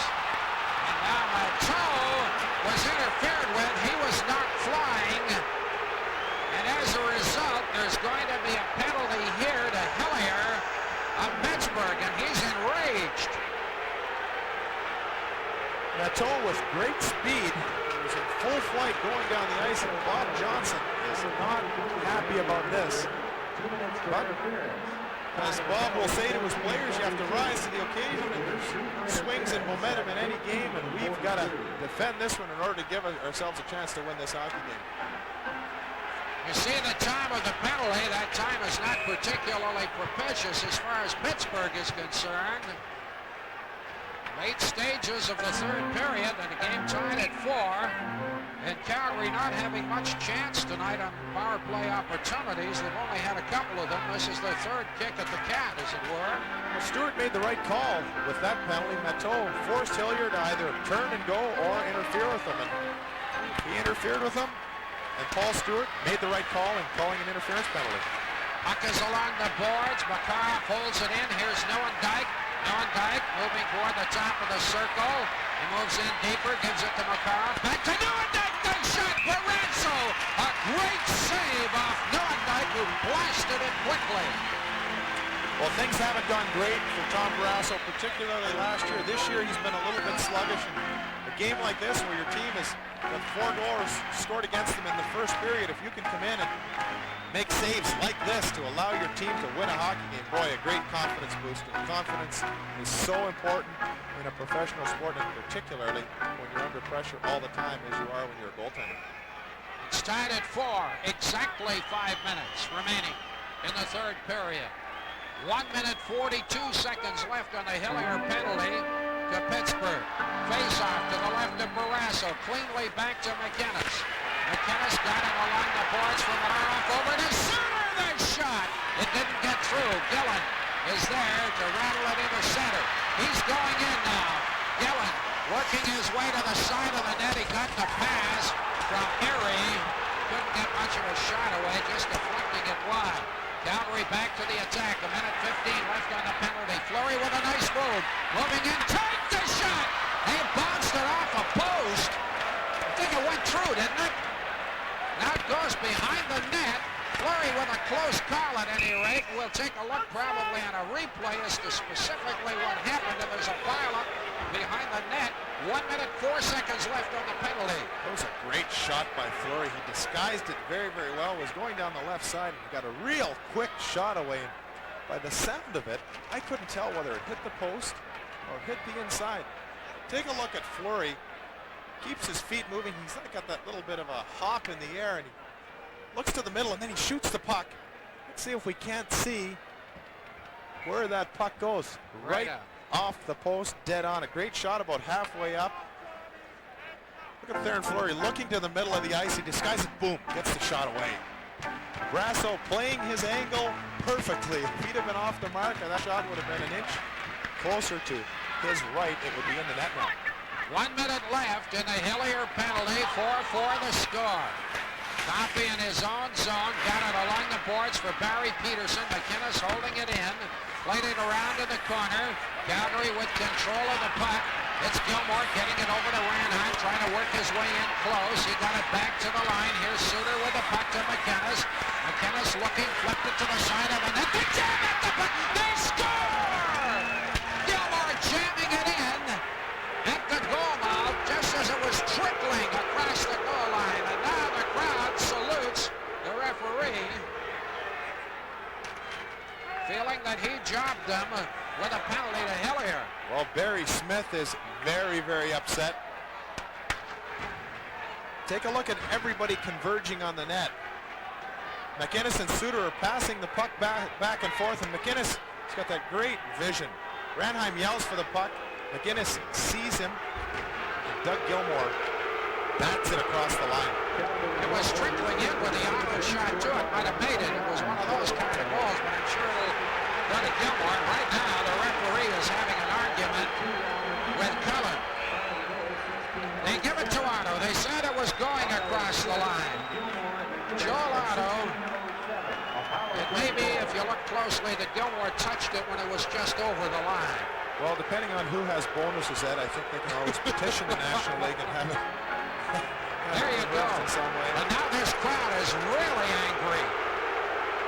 Barry Smith is a little bit upset. His shirt collar was done up tightly right before that goal. And when Calgary scored, he popped 2 buttons. And he's really upset about it. And the crowd is even more upset. They're throwing all kinds of garbage on the ice.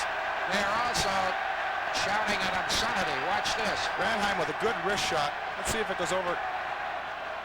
Otto has his stick on the puck, and Gilmore, and there'll be a few laughs about that afterwards. Providing the Flames win the game, Joel Otto will say to Doug Gilmore, I can't believe you tried to get that goal from me. Killer, it was obviously in, and I'm a little surprised that you do that. Joe Lano, his 5th goal of the season. Gilmore and McInnes assisting.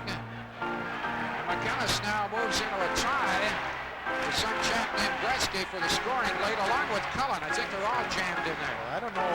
No, Cullen's got 2 points, so he's moved ahead. I don't know if that'll continue, Ed, but if I was Al McInnes, I'd cut that out, cut the games off, and they'd never know what point of the season it was. Otto from Gilmore and McInnes, and it's 5-4 Calgary Flames on Joel Otto's power play goal. Boy, he has been consistent this season. You were talking about him before the game. We'll talk about that further if we get a chance. Pittsburgh going to the attack. They have 3.5 minutes in which to get even. It's Stevens along the boards, jamming for that puck. The big man, Recchi, also working for it. Johansson comes out with it, however. Johansson clears it along the boards, then he is knocked down. Calgary having trouble getting out of their own zone. Finally, McCown steps to the fore, and he starts it off into the center ice area. Here comes Gilmore over the line, gives it to Fleury. Fleury can't control the puck. Zalewski turning now. He's got 2 goals for Pittsburgh, flipping it ahead to Cullen. This is dangerous. Cullen in front of the fence. He still has possession of the puck, looking for an opening. Takes a shot. They score!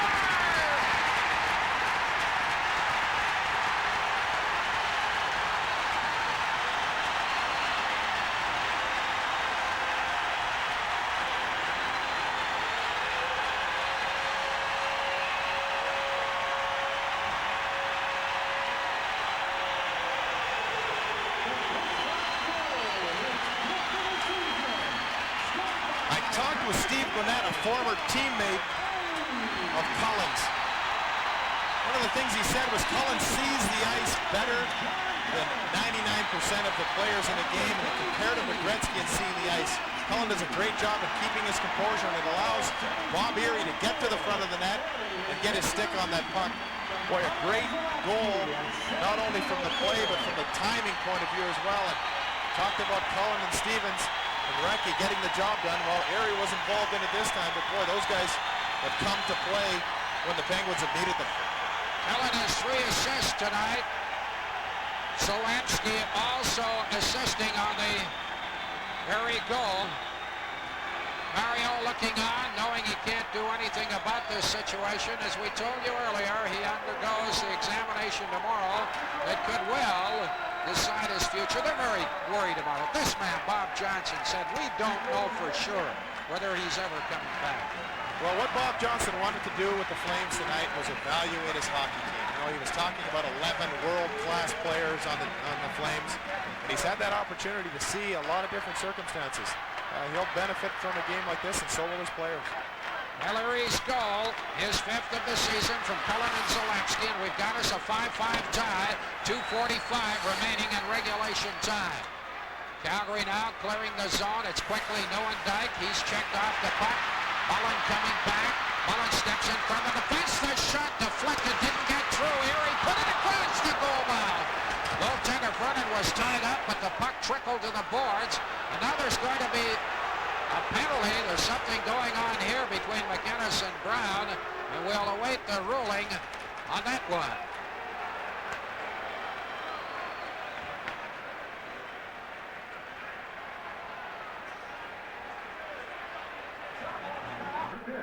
And Erie, who's been all around that net tonight, delivered a couple of great body checks, gets the puck in front. Al says, Rob, you're going to have to stay away from my goaltender. And Paul Stewart says both of you guys can go to the penalty box and discuss that. That's at 17:34 in the 3rd period. Here's Suter. And of course, they'll play at even strength. Puck is around the boards, held in by Suter. Flip the puck behind the net. It's a 5-5 tie. 2 minutes remaining in regulation time. Puck along the boards. Boort can't get loose. Kriakin does. Loses it then to Jaeger. Up ahead on the right side, Barry Peterson trying to break for the net. He was cut off by Natras. Jaeger goes into the corner. Jaeger coming up with the puck. Jaeger, beautiful move. Hits behind the net. Still has the puck. He's battling against Natras. Then he's knocked down. And Otto comes out of his zone. They come up quickly into the center ice area. Calgary on the attack. Kriakin going to the corner. Kriakin battling with Hillier for the puck. It's kicked ahead, taken by Jaeger. He fires it down the ice. And in this instance, Pittsburgh will be called for icing with 1 minute and 29 seconds left in the third period and tied at 5. Doug Risebrough won't be too happy about the situation. His team has outplayed the Penguins, but they've had the lead a couple of different times, and they've relinquished it. One of the things Risebrough wants to see from his team is when they do get a lead, they increase their forechecking, they increase their pressure, and they don't allow the opposition to get down in their end of the rink. And Pittsburgh has had a couple of spurts, and on those spurts, they've managed to score goals, and that is what will upset Doug Risebrough right now.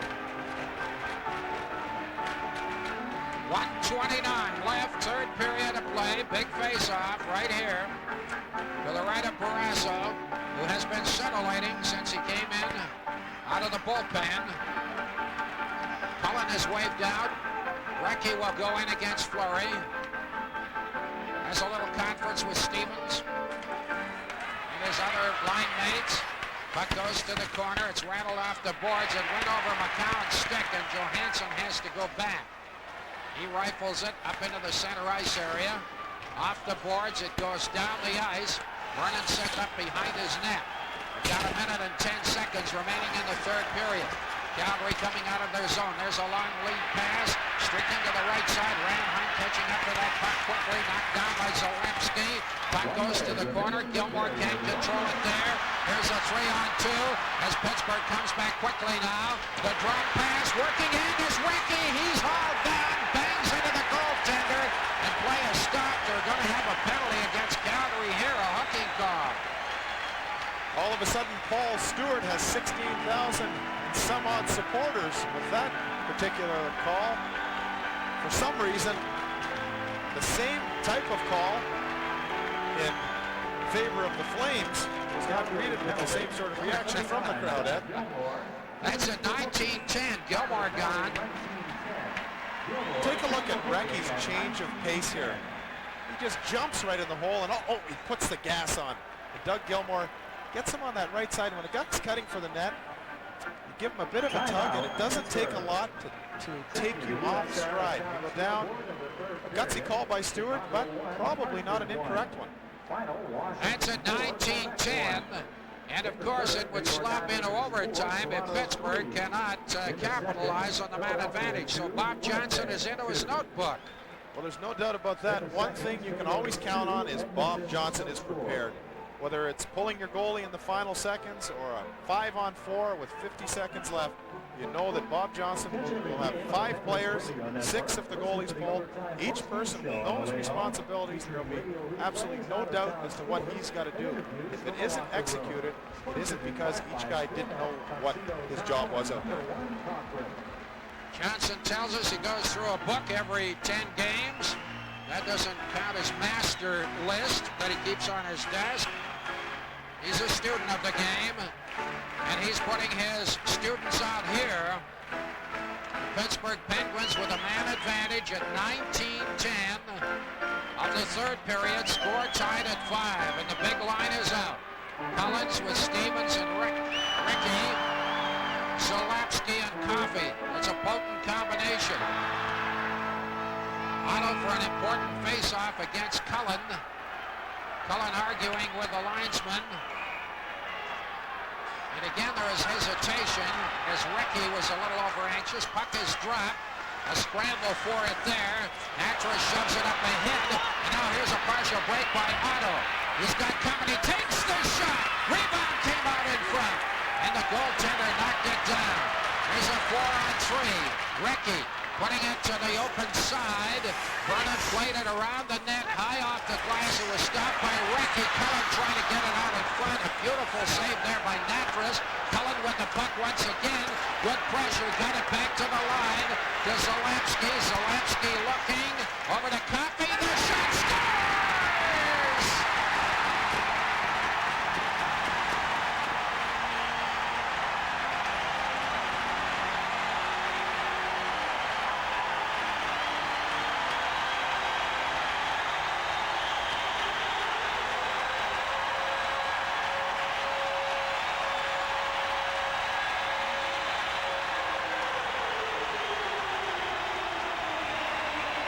Zarley Zalapski was taking a lot of heat for holding on the puck, but he waited and he sent it over to Coffey, and Gary Suter had been all over number 25, Kevin Stevens.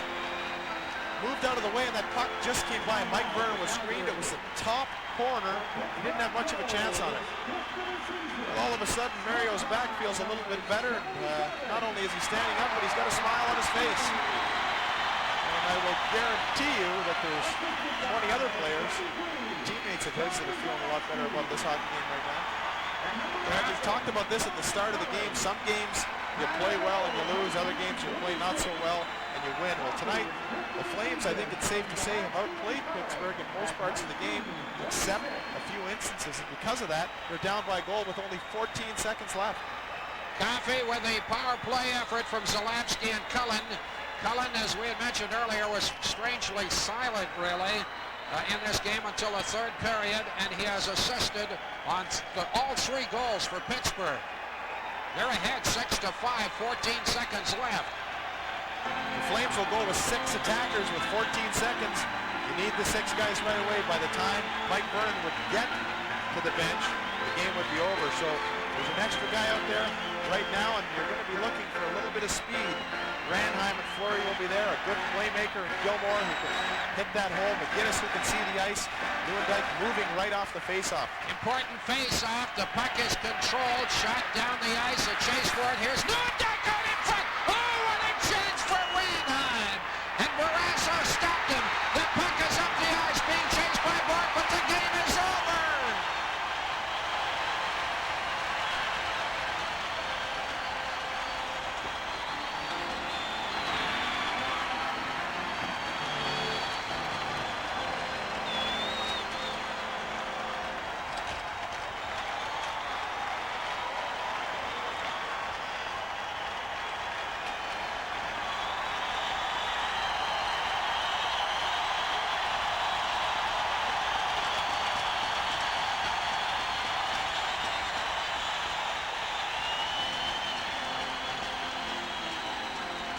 Well, the Calgary Flames gave everything. Boy, they knew what they were doing. Had a heck of an opportunity to score a goal, and Doug Gilmore, the puck is rolling, just misses the right side of the net. And as soon as the clock went to 0, this is what the Penguins did. So the Calgary Flames taking advantage of that last 14 seconds and generating a great scoring opportunity. What a hockey game it was, and what a celebration for Pittsburgh.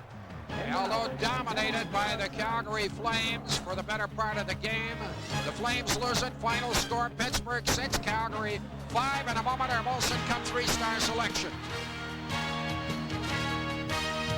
3 stars. The first star from the Pittsburgh Penguins with 4 assists, defenseman Zarley Zalapski.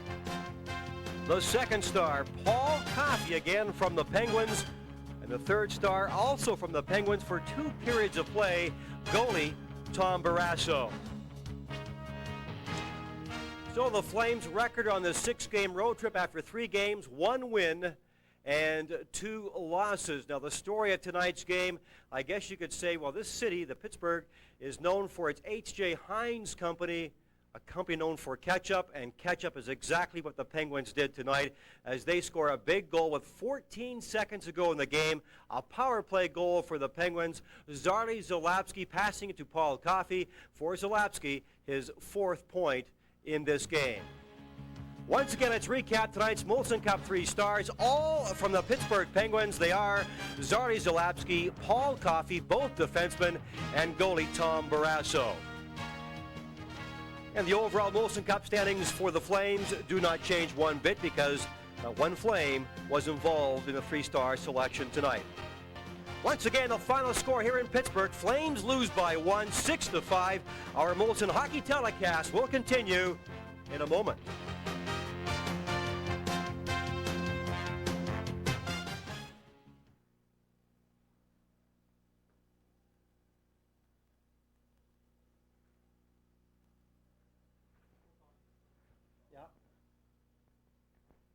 Okay.